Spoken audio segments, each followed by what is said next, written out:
এই যে মিস, আপনি আমার কোকটা খেলেন কেন? ফোনে কথা বলছিল রাকা, বান্ধবীর সাথে জরুরি কথা। কিন্তু কে যেন পেছন থেকে এসে ওকে ডাকলো। বিরক্ত হয়ে দৃষ্টি ফেরাতেই নজরে এলো লম্বা চওড়া সুন্দর মতন একটা ছেলে দাঁড়িয়ে আছে সামনে। চোখে তার প্রশ্নবোধক দৃষ্টি। ব্যাপারটা কি সেটা বোঝার জন্য অপর পাশে থাকা ব্যক্তিকে কিছু না বলেই ফোনটা কেটে দিল। সেটা ব্যাগে ভরতে ভরতে ফিরে তাকালো লোকটার দিকে। শান্ত গলায় বলল, আমাকে কিছু বলছিলেন? আমার কোক। ওর হাতের দিকে কি যেন ইশারা করলো ছেলেটা। রাগা ভ্রু কুঁচকে সেই ইঙ্গিত অনুসরণ করে নিজের হাতের দিকে তাকালো। হাতে একটা কোকের ক্যান, কিন্তু এটা নিয়ে ছেলেটা কথা বলবে কেন? ক্যানটা ওর নিজের, এই মাত্র কিনেছে। অবাক হয়ে জিজ্ঞেস করলো, জি? বলছিলাম আপনি আমার কোকের ক্যানটা নিয়েছেন, না বলে সেখানে সিপও বসিয়েছেন।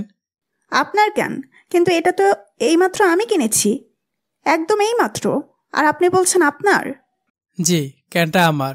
আমি এই কিছুক্ষণ আগে এক সিপ নিয়ে ওটাকে রেলিংয়ের উপর রেখেছিলাম, আর এ ফাঁকে আপনি ওটা নিয়েছেন, না বলে সিপও বসিয়েছেন। ছেলেটা বেশ সহজ সুন্দর করে কথা বলল। তার কথা শুনে রাকার যেন বিস্ময়ের সীমা থাকলো না। ছেলেটা বলছে কি এই ক্যানটা তার নয়, কিন্তু এটা সে এই মাত্র কিনেছে। এরপর সেটা খাওয়ার জন্য মুখটা খুলতে যখন যাচ্ছিল তখনই হঠাৎ ওর ফোনটা বেজে উঠল। বিরক্ত হয়ে সেটাকে পাশের রেলিং এর উপর রেখে কলটা রিসিভ করে। তারপর কথা বলতে বলতে একসময় ক্যানটা হাতে নেয়। সেখানে সেপ বসাতে বসাতে আবারও কথা বলায় ব্যস্ত হয়ে পড়ে টুকটুকির সঙ্গে। আর মাঝখান থেকে এই ছেলে এসে বলছে ক্যানটা তার নয়। আশ্চর্য! কিন্তু এটা আমার, এইমাত্রই কেনা। এটা আপনার হবে কি করে? আমি নিশ্চিত আপনার কোথাও ভুল হচ্ছে। প্লিজ ভাইয়া, একটু ভালো করে দেখুন। আমি ভালো করেই দেখেছি, এটা আমার কোক।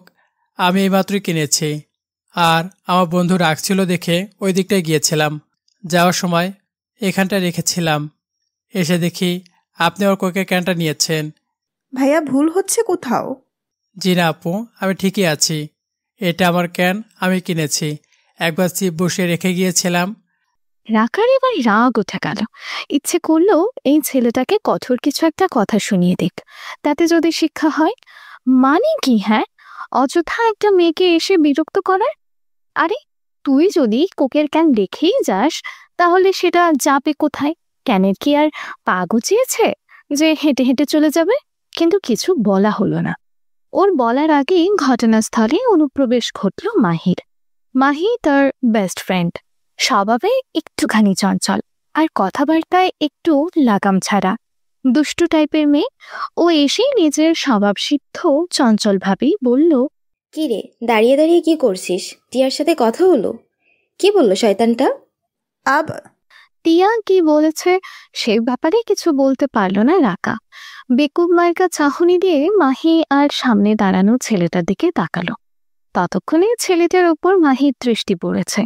ওকে দাঁড়িয়ে থাকতে দেখে বলল, কি হয়েছে ব্রো? Any problem? দাঁড়িয়ে আছেন যে? উনি বলছেন এটা ক্যানটা নাকি ওনার। দেখো না, আমি তো এইমাত্র ওটা আনলাম। আর এই ভদ্রলোক বলছেন। রাকার কথা শুনে কি বলবে ভেবে পায় না মাহি। মুহূর্তের মধ্যেই ওদের ঝামেলাটা বুঝে ফেলে। আর এই ঝামেলার মূল হোতা যে সে নিজেই, সেটা ভেবে মনে মনে একটা ঢোক গেলে।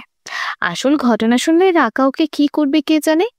ভ্যাবাচাকা খাওয়া মুচকি হাসি হেসে বলার চেষ্টা করে, মানে রাকা, হয়েছে কি আসলে। আরে, তুই আবার তুতলামি শুরু করলি কেন? ঠিক করে কথা বল। রাকার তাড়া খেয়ে আরো বেশি ঘাবড়ে গেল মাহি। আস্তে আস্তে ওর দিকে চেপে এসে দাঁড়ালো। কানের কাছে মুখ এনেই ফিসফিস করে বলল, আসলে লোকটা ভুল বলেনি। তোর হাতের এই ক্যানটা ওনার। তোরটা না আমি আমি নিয়ে নিয়েছিলাম, একটুখানি খেয়েছি। আর তুই ওনারটা নিজের ভেবে। হ্যাঁ। এবার ভয়ে ঢোক গিলতে শুরু করলো রাকা। মাহিটা তো আচ্ছা ফাজিল, কেমন কেউ করে। আরে বাবু, তুই ক্যান নিয়ে গেছিস ভালো কথা, যা। রাকা তো আর তোকে নিষেধ করছে না, তাই বলে আমার খেঁচাল লাগাবে? এখন সামনে দাঁড়ানো ছেলেটা ওকে কি মনে করছে? প্রেস্টিজটা এবার পাঞ্চার করে ছাড়লো। আবার অপরিচিত ওই ছেলেটার কিনা কোকের ক্যানে সিপও বসিয়েছে, যেখানে নিজের বাসায় ওর গ্লাস ওর ছোট ভাই রাইসুলেরও ধরার পারমিশন নেই, ওর গ্লাস শুধু ওই নাড়ে, সেখানে আরেকটা অপরিচিত ছেলের এঁটো করা ক্যানে চুমুক দিয়েছে। ভাবতেই তো কেমন কেমন লাগছে, গা গুলিয়ে উঠছে। উফ! ভীষণ বিব্রত অবস্থায় পড়ে যায় রাকা। অদ্ভুত চাহনিতে সামনের ছেলেটার দিকে তাকালো। কোনো মতেই মিকি হাসি দিয়ে বলল, এখানে একটা মিস আন্ডারস্ট্যান্ডিং হয়ে গেছে ভাইয়া। আসলে আসলে আমার ক্যানটাও এখানেই রেখেছিলাম, কিন্তু আই অ্যাম সরি। আমি বুঝতে পেরেছি, আপনাকে সরি বলতে হবে না, আমি আসছি। বলেই আর দাঁড়ালো না ছেলেটা, দ্রুত পায়ে হেঁটে চলে গেল।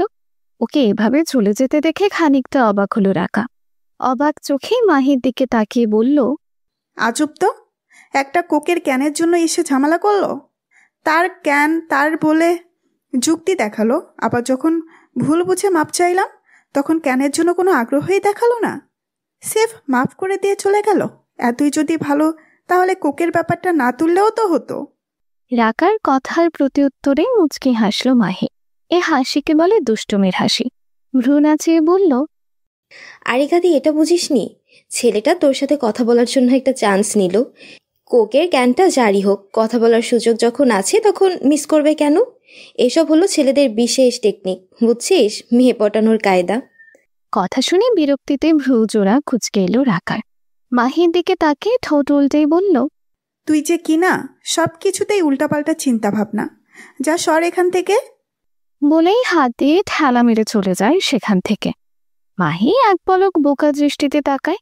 সে ভেবেছিল ছেলেটা যাওয়ার পরপরই রাকা ওকে আচ্ছা মতো ছাড়বে, শুধু ঝাড়াঝাড়ি নয়, বিনা উইলে ধুয়ে ছাড়বে।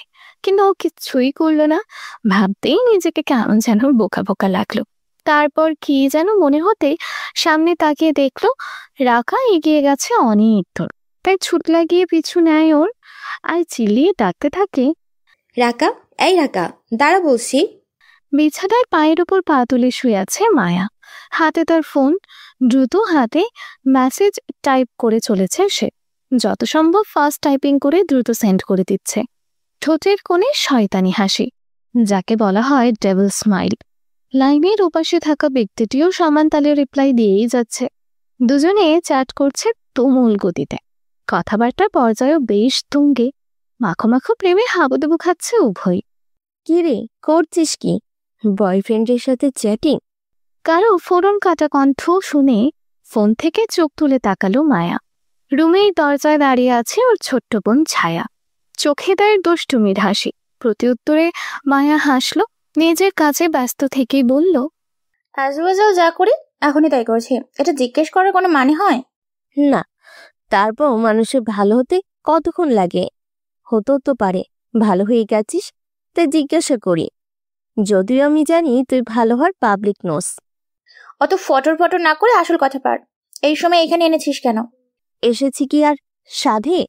মহারানী যে আমার রুমে ফোন চার্জে দিয়ে এসেছেন, ওদিকে যে তার প্রেমিক মহাশয় কল দিয়ে দিয়ে হয়রান। শালিকা হয়ে আমি কি তাদের কষ্ট দেখতে পারি? বলতে বলতে এগিয়ে আসে ছায়া।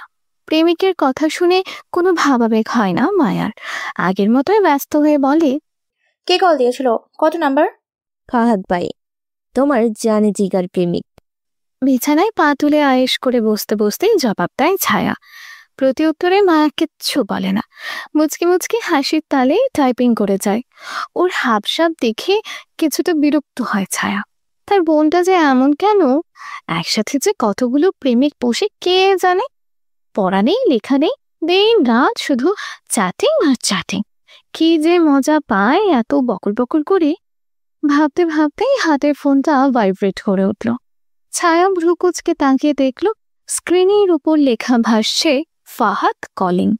ও কুঞ্চিত ভ্রুজোড়া আরো কুচকে মায়ার দিকে তাকালো। বদমাসটা এখনো ওই একই কাজ করছে, কোনো হেলদোল নেই। বিরক্ত হয়ে বলল, নে, তোর ফাহাদ যেন কল করেছে, কথা বল। অনেকই তো হলো ওর সাথে প্রেম, এবার এর সাথে একটু কর। সাইলেন্ট করে রেখে যা। কোনো ব্যস্ততা নেই, সহজ উত্তর। ছায়া ফোন রাখলো না, উঠে চলেও গেল না।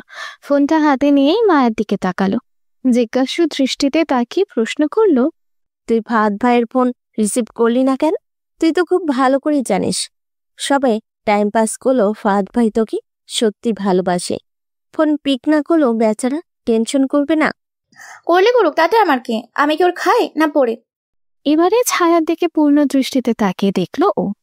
হাতের ফোনটা সাইডে রেখে উঠে বসলো, মাথার নিচের বালিশটা টেনে পিঠের নিচে রাখলো, তাতে হেলান দিয়ে আয়েশি ভঙ্গিতে বসতে বসতে বলল, তুই আবার ওর প্রতি এত মায়া দেখাচ্ছিস কেন?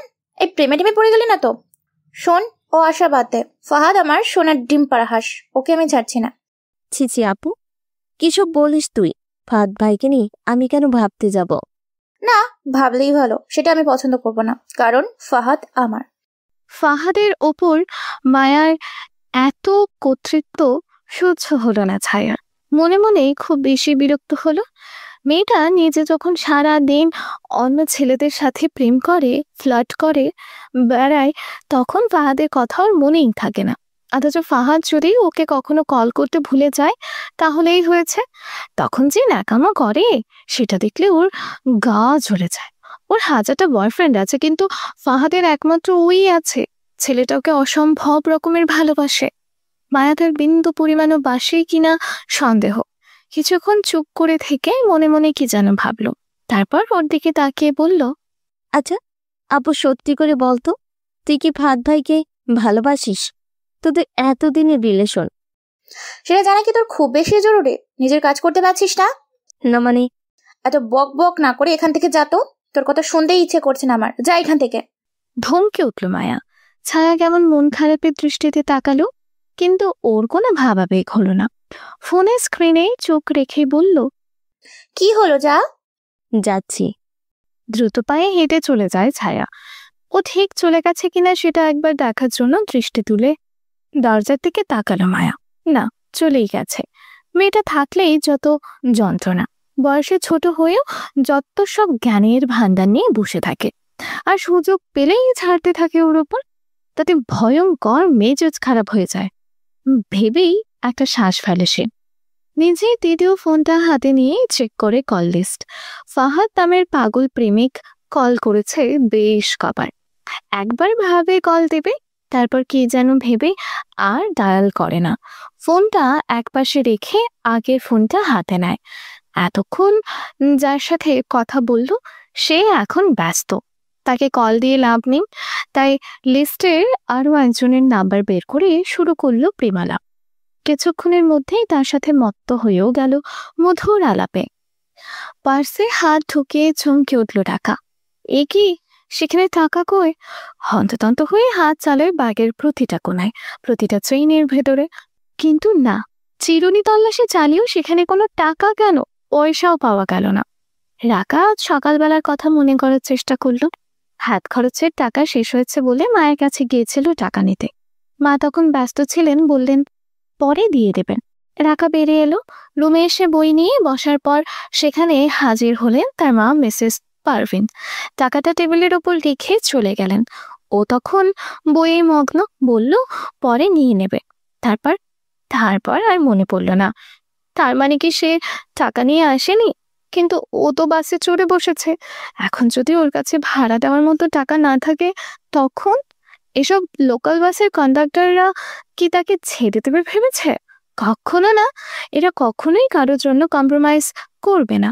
কারো সমস্যার কথা তো বোঝার চেষ্টা করবেই না, উল্টো চড়া গলায় অপমান করবে। অবশ্য দোষ তাদের না। কিছু কিছু মানুষ আছে এমন যে ওরা ইচ্ছে করেই টাকা না এনে পাবলিক বাসে চড়ে ঘুরে বেড়ায়, ইচ্ছা করে বিনা টিকিটে ট্রেন ভ্রমণ করে। কিন্তু টাকা এখন কি করবে? একটু পর কন্ডাক্টর লোকটা যখন এসে ভাড়া চাইবে তখন কি করবে সে? ওঠার সময় বাসের দরজায় দাঁড়িয়ে টাকা গুনছিল সেই কন্ডাক্টর লোকটা। তার দিকে চোখ পড়তেই কেমন করে যেন তাকালো। রাকার কাছে অস্বস্তি লেগেছিল সেই দৃষ্টি বুঝে। গা ছমছম করে উঠেছিল মুহূর্তেই। এখন কি করবে সেটা ভাবতেই শরীর বেয়ে একটা হিম শীতল স্রোত বয়ে গেল। রাকা অনুভব করলো তার গা ঘামছে, গলা কপাল বেয়ে চুয়ে চুয়ে পড়ছে বিন্দু বিন্দু ঘাম।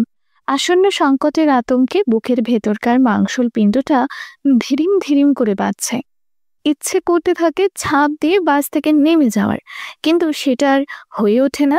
তার আগে কন্ডাক্টর পদবীর লোকটা ভাড়া তুলতে তুলতে এগিয়ে আসে ওর দিকে।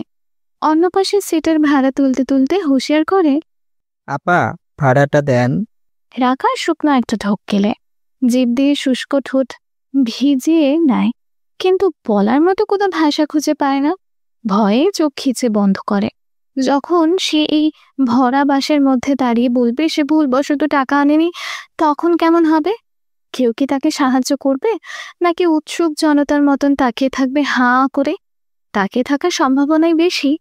আজকালকার দুনিয়ায় মানুষ সহানুভূতি প্রদর্শনের চেয়ে দাঁড়িয়ে দাঁড়িয়ে মজা লুটতে বেশি পারদর্শী। লোকটা ওদিকের ভাড়া তুলে পাশ ফেরে ওর বিলম্ব দেখে বিরক্তিতে বলে, আপা বাইর করেন। বলেই হাত বাড়িয়ে দাঁড়িয়ে থাকে। রাকা বসেছিল জানালার পাশের সিটে। ওর পাশে আরো একজন আরোহী ছিলেন। তিনি টাকা বের করলেন। কন্ডাক্টর সাহেব তার টাকাটা গুনতে থাকে। আর একবার তাড়া দিয়ে উঠতে চাইলেন, কিন্তু ওর পাশে থাকা ভদ্রলোক তখন বললেন, ওনার ভাড়াটাও ওখানে দেওয়া আছে, নিয়ে নিন। রাকা এতক্ষণ ভয়ে চোখ বন্ধ করেছিল। লোকটার কথা শুনে অবাক হয়ে চোখ খুলে তাকালো। কন্ডাক্টর সাহেব ভ্রু কুঁচকে আছেন। হয়তো তিনি বিরক্ত। একটা মেয়েকে অপমান করতে না পারায় হয়তো দুঃখ পেয়েছেন। আমাদের সমাজটাই এমন, কেউ বিপদে পড়লে আমরা সাহায্য করি না, উল্টো অপমান অপদস্থ করার জন্য উঠে পড়ে লাগে। মুখ খুললেন কন্ডাক্টর। পাশের আরোহীর দিকে তাকিয়ে বললেন, ইনি আপনার কে হয়? সেটা আপনার জানা জরুরি না, আপনি ভাড়াটা নিয়ে যান। লোকটার কঠিন স্বর শুনে মুখটা বেজার করে চলে গেলেন কন্ডাক্টর। রাকা যেন হাঁপ ছেড়ে বাঁচল। যাক, অপমানের হাত থেকে বাঁচা গেল। কিন্তু লোকটা সাহায্য করলো কেন? কিছুটা অবাক স্বরে বলল, আপনি আমার ভাড়াটা দিলেন যে? আপনি তো টাকা আনেননি, অথবা আনতে ভুলে গেছেন। তার সহজ উত্তর শুনে চমকে উঠল রাকা। সে যে টাকা আনেনি সেটা এই লোকটা বুঝলো কি করে? বিস্ময়ে তাকিয়ে বলল, সেটা আপনি বুঝলেন কি করে? এটা আপনার চেহারা দেখে বুঝতে পেরেছি। লোকটার বুঝদার কথা শুনে মনে মনে বেশ শান্তি পেল রাকা। যাক, দুনিয়াতে এখনো ভালো মানুষ আছে তবে। তাই এই ভালো মানুষটার দেখা পেল ও। আর চোখে লোকটার দিকে তাকালো। এতক্ষণ পাশে বসে থেকেও তার দিকে তাকানোর প্রয়োজন বোধ করেনি, তাই এবার তাকালো। 25-26 বছরের স্বাস্থ্যবান যুবক। পরনে আকাশি রঙের চেক শার্ট আর জিন্স প্যান্ট। বাঁ হাতের ওপরে ভাঁজ করে রাখা মেডিকেল অ্যাপ্রন। লোকটা কি তবে ডাক্তার গোছের কেউ? মুখে সার্জিক্যাল মাস্ক থাকায় চেহারাটা ঠিক দেখা গেল না। ভদ্রতার খাতিরে বলল, আপনাকে অনেক ধন্যবাদ, বিপদে সাহায্য করলেন। আমি সুযোগ পেলে আপনার টাকাটা অন্য কোনো একদিন শোধ করে দিব। দরকার হবে না, মাত্রই তো টাকা। লোকটা বিরক্ত করল। রাকা মানল না। মুচকি হেসে চুক্তি দেখানোর চেষ্টা করে বলল, কিন্তু ঋণ থেকে যাবে যে? পরকালে তো দায়ী থেকে যাব না? পরকাল তো মৃত্যুর পরে ব্যাপার মিস। পৃথিবীটা গোল, ঘুরতে ঘুরতে দেখবেন এই দুনিয়াতেই ঠিক কোনো না কোনো দিন দেখা হয়ে যাবে। ঠিক আছে, তবে দেখা না হলে আর ধার শোধ না করলে দায়ী করে রাখবেন না, কিন্তু নিজ গুণে মাফ করে দিবেন। আচ্ছা। রাকাও মাথা নেড়ে সায় জানালো। এরপর আর কোনো কথা হলো না। ঠিক সামনের স্টপেজেই নেমে গেল লোকটা। উনি চলে যেতেই রাকার হঠাৎ মনে হলো তার নামটা তো জানা হলো না। জানা থাকলে বোধহয় ভালো হতো। যাকগে, অত ভেবে লাভ কি? ভাগ্য থাকলে ঠিক দেখা হয়ে যাবে, তখন না হয় শোধ করে দেবে এসে ধার। পার্কে বসে নিজের 33 নম্বর বয়ফ্রেন্ডের জন্য অপেক্ষা করছিল মায়া। আজ নিয়ে দ্বিতীয় দিন ও এই ছেলের সাথে দেখা করতে এসেছে। মায়া অনেক অনেক বয়ফ্রেন্ড পোষে, কিন্তু সহজে তাদের সাথে দেখা করে না। দেখা করলেও খুব কম। ওর যত প্রেম মধুর মধুর আলাপ সব ফোনের ভেতরেই সীমাবদ্ধ।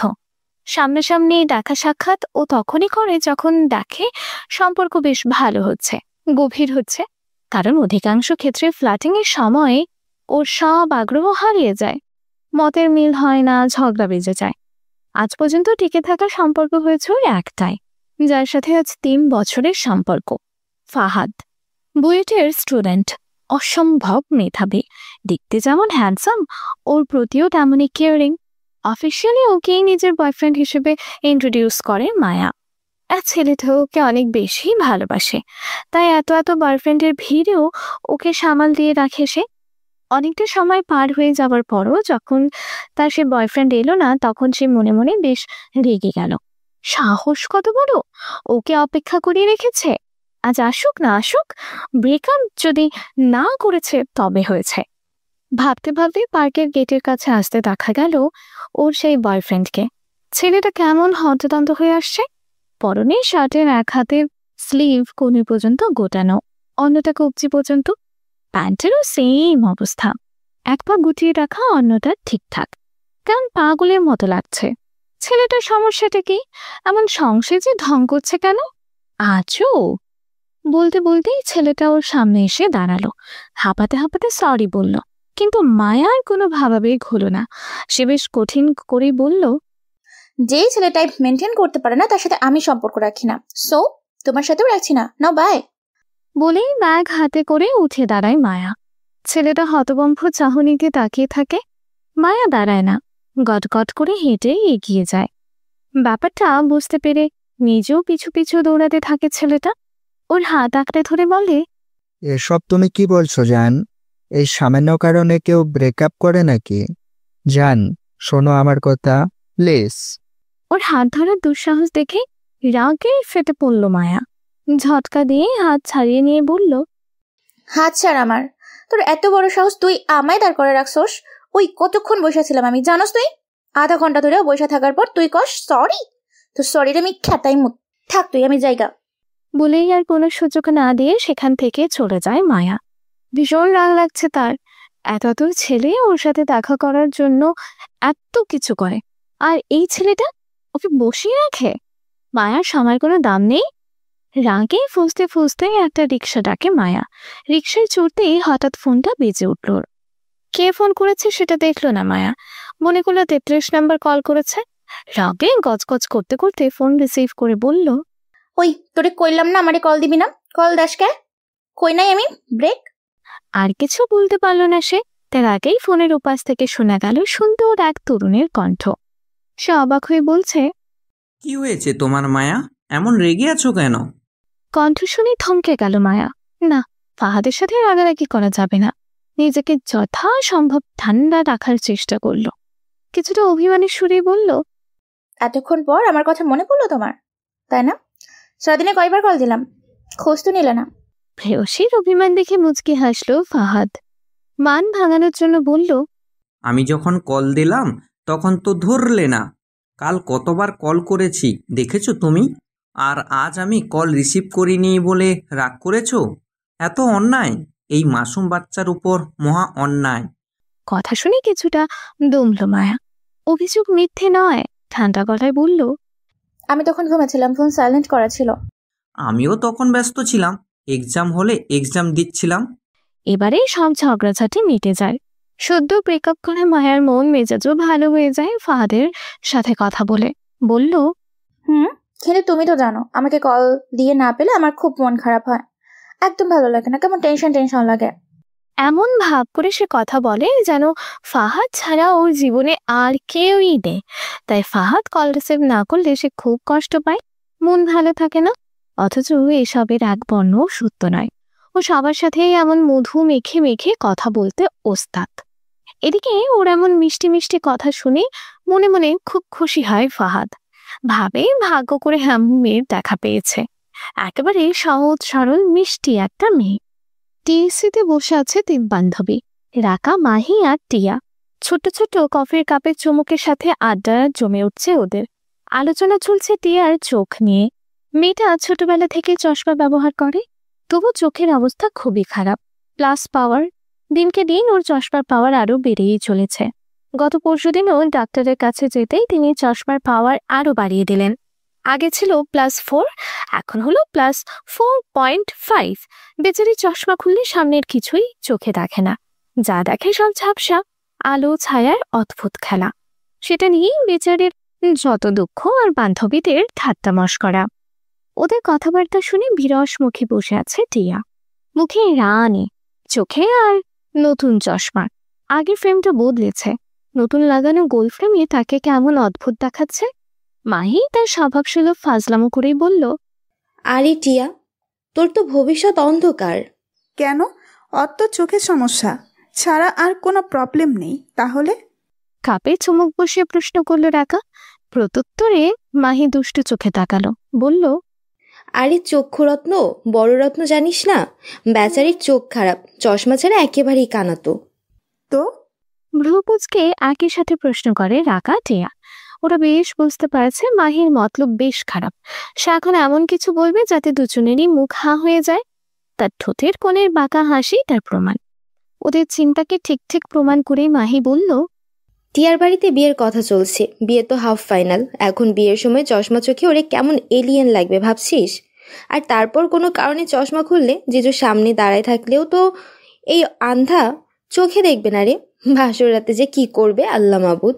মাফ কর বই, মাফ কর, এবার আল্লাহর ওয়াস্তে থাম। মাহির কথা শেষ করার আগেই হাত জোর করে ওকে থামতে অনুরোধ করে টিয়া। ওর লাগাম ছাড়া কথাবার্তা একেবারেই সহ্য করতে পারে না সে। কথা শেষ করতে না পেরে মুখটা বেজার করে ফেলে মাহি। আর রাকা বিরক্ত কণ্ঠে বলে, এত সুদূর প্রসারী চিন্তাভাবনা কেন তোর? ভাই, আমি প্র্যাকটিক্যাল লাইফে বিশ্বাসী, তো প্র্যাকটিক্যাল চিন্তা করব না? বে প্র্যাকটিক্যাল ইয়ার। গভীরভাবে টিয়ার প্রবলেমটা নিয়ে ভাব, জিজুর কপালে যে কি আছে। ওই, আর প্রবলেম নিয়ে তোরা ভাবতে বলছে কেউ যে তোর এত মাথা ব্যথা? নিচের চরকায় তেল দে না। রাকার কথায় বেশ বিরক্ত হলো মাহি। মেয়েটা ওর সব কথায় বাগড়া বাজায়। অবাক সঙ্গে বিরক্তিতেই বলল, এটা তুই কি বললি রাকা? আমার বান্ধবীর নিয়ে আমি ভাববো না? এটা কি খালি ওর চিন্তার বিষয়, আমার না? তো তুই কি করতে চাস? ওর বদলে বিয়েটা তুই করবি? ভ্রুকুচকে প্রশ্ন ছড়ে রাখা। প্রতি উত্তরে লাজুক হাসতে দেখা যায় মাহিকে। লজ্জা লজ্জা ভাব নিয়ে বলল, তাতে আমার সমস্যা নেই।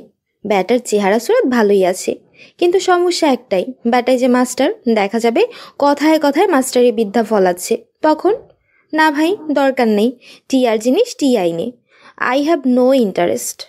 ওর কথা শুনে হেসে ফেলল রাখা, কিন্তু রাগে লাল হয়ে উঠল টিয়ার মুখ। দাঁত কটমট করে বলল, তার মানে তুই ওনার দিকে নজর দিচ্ছিলি? এই ছিল তোর মনে? দাঁড়া। বলেই হাতের কাপটা রেখে হামলে পড়ে ওর ওপর। দুহাতে কিল ঘুষি বাগিয়ে দেয় মাহির দিকে। মাহিও কম যায় না, পাল্টা আক্রমণ শুরু করে। দুজনে লেগে যায় তুমুল মারামারিতে। সেটা দেখে খিলখিলিয়ে হেসে উঠল রাকা। তার এই বান্ধবী দুটো যে কিনা এই ভালো তো এই মন্দ, এই খুব দরদ দেখাবে, এই পিটানোর জন্য হাত খুসখুস করবে। তাদের মারামারি যখন শেষ হলো তখন দুজনেই বেশ ক্লান্ত। টিয়ার চুল এলোমেলো, চোখের উপর এঁটে রাখা চশমার দাঁত ভেঙে নাকের সামনে ঝুলছে। মাহির হাতে রয়ে গেছে তার ভাঙা ডান্ডা। মাহির চেহারাও বেশ দেখার মতো। গালের কাছে টিয়ার ধারালো নখের আঁচড় লেগে লাল হয়ে উঠেছে। সুন্দর পরিপাটি চুলেরও বেহাল দশা।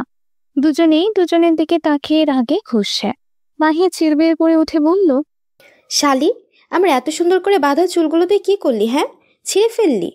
তুই আমার চশমা ভাগলি কেন? আমার নতুন চশমা।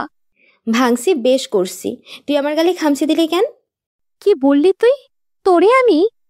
এদের হাবভাব দেখে মনে হচ্ছে পুনরায় মারামারি করার জন্য প্রস্তুত হচ্ছে ওরা। এখনই সামাল দেওয়া দরকার, তাই কিছুটা সংযত হলো ওর রাখা।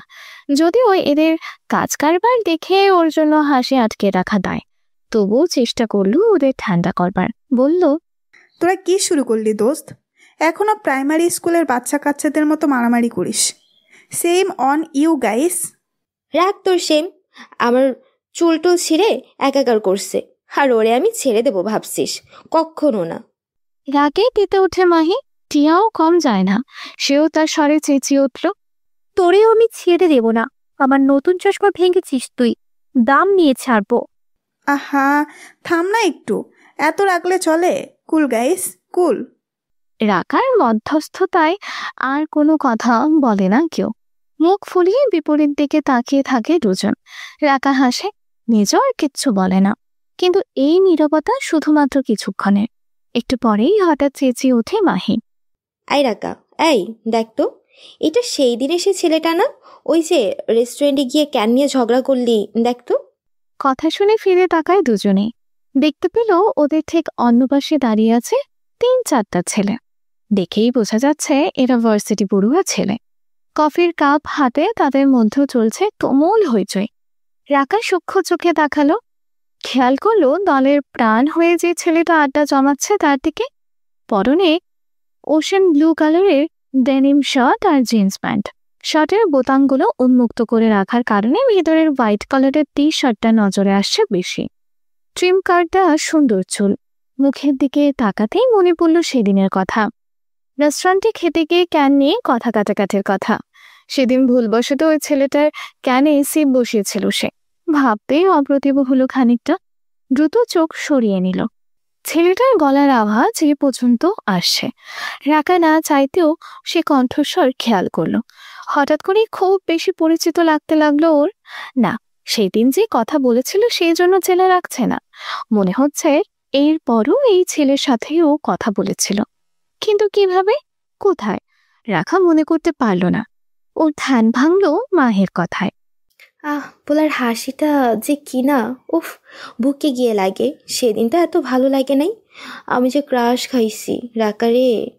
রাকা অবাক হলো। এদিকে টিয়া সে ঘটনার কিছুই জানে না। সে বোকার মতো করে বলল, কিন্তু মাহি, তোর না বেস্ট ফ্রেন্ড আছে, তারে রাইখা তুই এই ছেলের উপর নজর দিস কেন? কথা শুনে যেন তেতে উঠল মাহি। দাঁত কটমট করে বলল, বয়ফ্রেন্ড আছে তো কি হইছে? কাউকে দেখে ক্রাশ খাওয়া যাবে না নাকি আইন করে নিষেধ করে দিয়েছে? এদের মতিগতি ভালো লাগলো না রাকার। এরা শুধু ঝগড়া করতে ওস্তাদ। ধমক দিয়ে বলল, ওফ, থামবি তোরা? এবারেও প্রত্যুত্তরে আর কোনো কথা হলো না কারো। মুখ বুজে বসে রইল। পরিস্থিতি স্বাভাবিক করতে প্রসঙ্গ পাল্টালো রাকা। কথা শুরু হলো ভার্সিটির এক্সাম নিয়ে। নোটস কালেক্ট, সমসাময়িক বিষয়, ক্রমাগত প্রসঙ্গ বদলালো। ঝগড়াঝাটি ভুলেই আবারও আড্ডায় মেতে উঠল ওরা। এই রাখা, কোথায় যাচ্ছ? পরিচিত কারো কণ্ঠ শুনে ফিরে তাকালো রাকা। গোলাপি রঙের সালোয়ার কামিজ পরা এক তরুণীকে দেখতে পেল। তাকে দেখে সৌজন্যদায় হাসি ফুটে উঠল ওর ঠোঁটের কোণে। মিষ্টি হেসে বলল, আরে ছায়া যে। তা যাচ্ছিলে কোথায়? বাসায়? এগিয়ে আস্তে আস্তে প্রশ্ন করে ছায়া। রাকা আবারও হাসে, বলে, হ্যাঁ বাসায়। কেন? না মানে, বাসায় যাও কি খুব দরকার? আমি একটু মার্কেটে যাচ্ছিলাম, সাথে কেউ নেই, একটু যাবে আমার সাথে? যাওয়া যায়, কিন্তু তোমার কি খুব বেশি সময় লাগবে? আমি 2 ঘন্টা সময় দিতে পারি, তারপর আমার একটা টিউশনিতে যেতে হবে। হ্যাঁ হ্যাঁ, তাতেই চলবে। আমি শুধু একটা 3 পিস কিনবো, আর কিচ্ছু না। চলো যাই। ঠিক আছে চলো। রিক্সা নিয়ে মার্কেটে যায় ওরা। ছায়া নিজের মতো করে জামা দেখতে থাকে, আর রাকা চুপ করে হেঁটে বেড়ায় দোকানের আশেপাশে। এমন করে হাঁটতে হাঁটতে কখন যে ছায়াকে হারিয়ে ফেললো বুঝতেই পারল না। ফিরে এসে ছায়াকে যেখানে রেখে গিয়েছিল সেখানে খুঁজল, কিন্তু না, সেখানেই ছায়া নেই। প্রমাদ গুনল রাকা। কাজটা ঠিক হলো না। ছায়াকে সঙ্গ দিতে এসে এভাবে লাপাত্তা হয়ে যাওয়া উচিত হয়নি। ছায়াও নিশ্চয় ওকে খুঁজছে। ভাবলেও কল দিবে, কিন্তু দুর্ভাগ্য ছায়ার নাম্বারটা ওর কাছে নেই। বিরস মুখে ওখানেই দাঁড়িয়ে থাকলো সে। হঠাৎ দেখতে পায় ঘড়ির দোকান থেকে মাত্রই বেরিয়ে এলো একটা ছেলে। পরনে মেরুন রঙের শার্ট আর কালো প্যান্ট। মুখটা সার্জিক্যাল মাস্কের আড়ালে ঢাকা।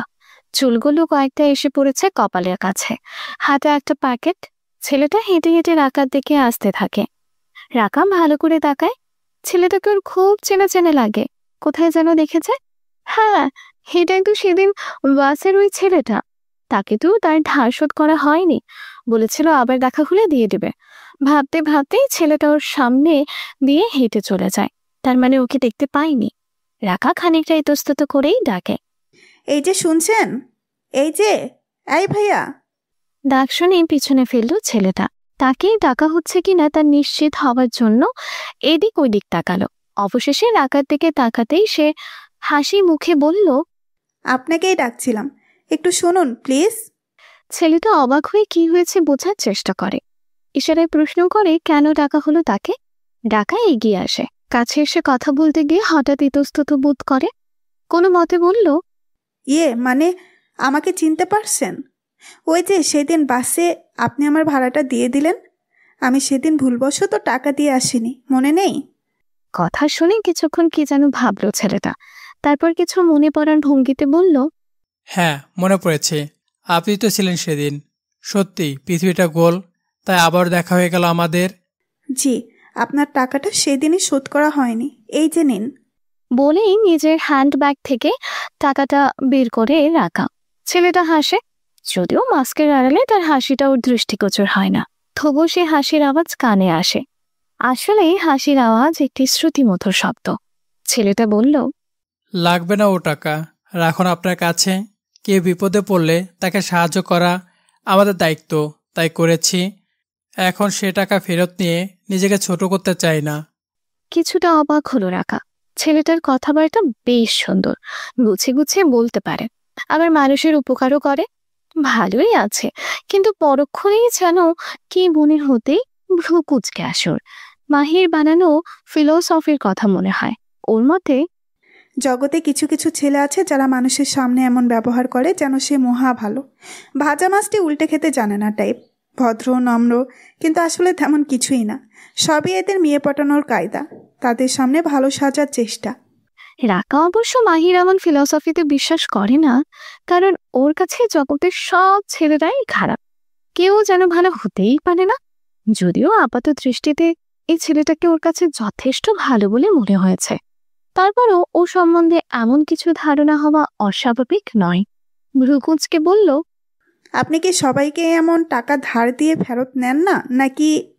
অবশ্যই না, আপনাকে মাত্র 50 টাকা ধার দিয়েছে বলেই এই উদারতার পরিচয় দিতে পারলাম। এখানে 50 টাকার জায়গায় যদি 1000 টাকা হতো, তাহলে এমন উদারতা দেখানোর সাধ্য আমার হতো না। রাকা বিস্মিত হলো।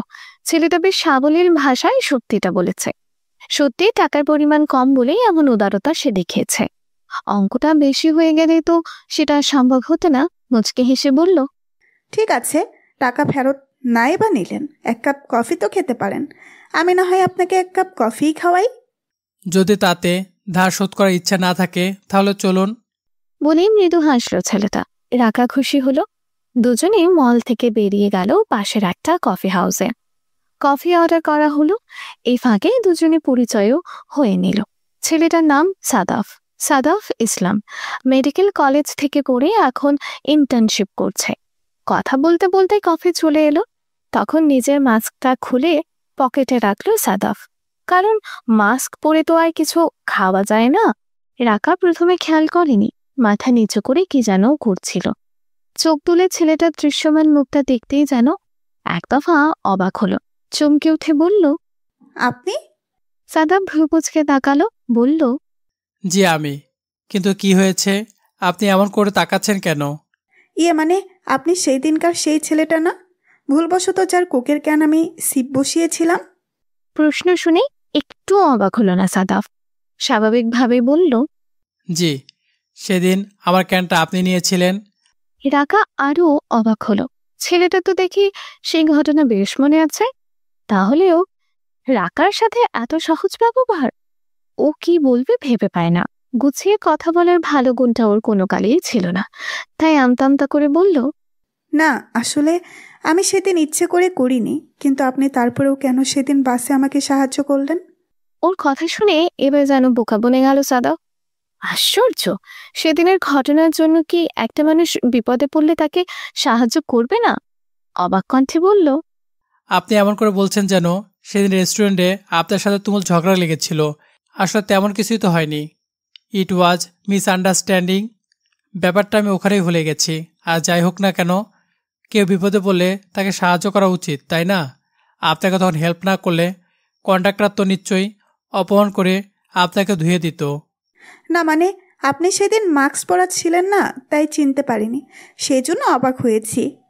কিছুটা অপ্রস্তুত লাগে রাকাকে। সাদাফ হাসল, বলল, আমার ডাস্টে অ্যালার্জি আছে, তাই বাইরে বেরোলে মাস্ক পরতে হয়। ও, ছোট্ট করে জবাব দেয় রাকা। সময়টা ভালো কাটে। কফি খেয়ে বেরিয়ে পড়ে ওরা। টিউশনি করিয়ে ছাত্রের বাড়ি থেকে বেরিয়ে আসে রাকা। বাইরে প্রচণ্ড গরম, সূর্যের প্রখরতায় টিকে থাকা দায়।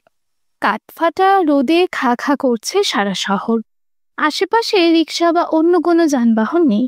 এটা নিস্তব্ধ নিঝুম গলি। এখানে সেগুলো দেখা পাওয়ার আশা করাও বোকামি। বাধ্য হয়েই হাঁটতে হবে তাকে। হাইওয়েতে উঠলে তবেই গাড়ি ঘোড়া কিছু একটা দেখা পাবে সে। হ্যান্ডব্যাগ থেকে ছাতাটা বের করলো রাকা। মাথার উপর সেটা মেলে ধরে হাঁটতে লাগলো ত্রস্ত পায়ে। মনটা আজ তার বিষণ্ণ। যদিও মাস না শেষ হতে টিউশনির টাকাটা পেয়ে গেছে, এতে খুশি হবার কথা, তবুও অবশ্য কারণটাও যুক্তিসঙ্গত। তার এতদিনের এই ছাত্রীটি আজ তাকে বাতিল করে দিয়েছে।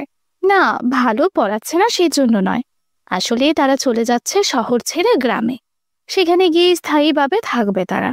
শহরের এত এত খরচ পুষিয়ে উঠতে কষ্ট হচ্ছিল খুব, তাই চলে যাচ্ছে।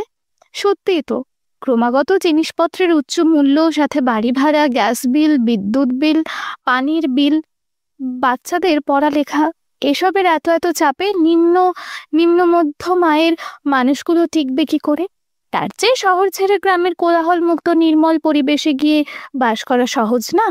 তাই তো তার ছাত্রের মতো কত পরিবারই চলে যাচ্ছে গ্রামে। বিষয়টা ভাবতেই কেমন যেন খারাপ লাগে রাখার। কষ্ট হয় দেশের ওইসব সাধারণ মানুষের জন্য। তার কপাল ভালো, অমন কষ্ট করে তাকে মানুষ হতে হয়নি। উচ্চবিত্ত না হোক, সচ্ছল মধ্যবিত্ত পরিবারে বেড়ে উঠেছে সে। তাই ৮-১০টা মধ্যবিত্ত পরিবারের মানুষগুলোর কষ্টগুলো সম্পর্কে খুব ভালো করেই অবহিত সে।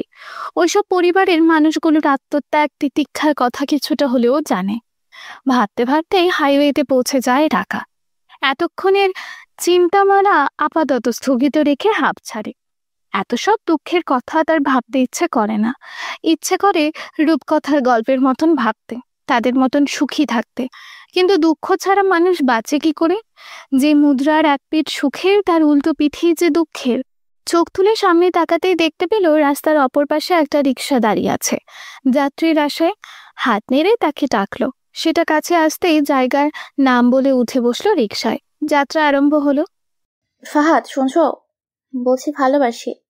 আচমকা কথার মাঝখানে মায়ার কথা শুনে খানিকটা ভরকে গেল ফাহাদ।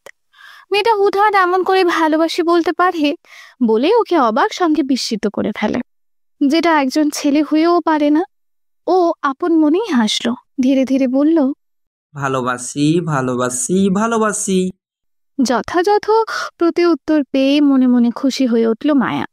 সে সব সময় চায় ফাহাদ নামের ছেলেটা সারাটা দিন তাকে ভালোবাসি ভালোবাসি বলুক, তাকে তোষামত করুক, এতে তার ভালো লাগে। এত এত ছেলে তাকে সময় অসময়ে ভালোবাসি বলে, অথচ তাতেই তার মন ভরে না। বারবার শুধু ফাহাদের মুখে সেই ভালোবাসি শব্দটা শুনতে ইচ্ছে করে। কিন্তু নিজের ব্যস্ত জীবন নিয়ে সবসময় সে তোষামতি করে না ফাহাদ। তাতে বিরক্ত হয় মায়া, রাগ হয়, অসহ্য লাগে তার। কিরে, সারাদিন এত ভালোবাসি ভালোবাসি বলে যে মুখের ফেনা তুলে ফেলেছিস, অপরপক্ষ কি তাতে খুশি হচ্ছে? নাকি সারা জীবন তোষামত করেই মরবি? কারো ব্যঙ্গ ধ্বনি শুনে ফোন থেকে চোখ তুলে তাকালো ফাহাদ। রুমের দরজায় সাদাফ দাঁড়িয়ে আছে, চোখে মুখে দুষ্টুমি হাসি। ওকে দেখে বেশ খুশি হলো ফাহাদ, সাথে অবাকও। বলল, এই অসময়ে তুমি হঠাৎ? বন্ধু যদি সময় খোঁজ না নেয় তবে অসময় তো বিরক্ত করতেই হয়। বিদ্রুপে সুরেই জবাব দিল সাদাফ। এগিয়ে এসে ঘরের ভেতর ঢুকে ফাহাদের কাছে বিছানায় বসলো। তারপর ওর কাঁধে একটা চাপড় মেরে বলল, গার্লফ্রেন্ডের খোঁজ তো ঠিকঠাক মতোই নেও মাম্মা, কিন্তু আমাদের যে ভুলেই গেলা। ভুলে কোথায় গেলাম? এই তো দেখা হলো, এখন আড্ডাও হবে। ফাহাদ যেন অবাক হলো। সাদাফ ভ্রু কুচকে তাকালো, বলল, আমরা খোঁজ নিলে এমন গুল তো ভালোই ছাড়ো, কই নিজে তো খোঁজ নাও না, অথচ গার্লফ্রেন্ডের খোঁজ খবর সবাই নিচ্ছ। ভালোবাসি ভালোবাসি বলে মুখের ফেনাও তুলছ।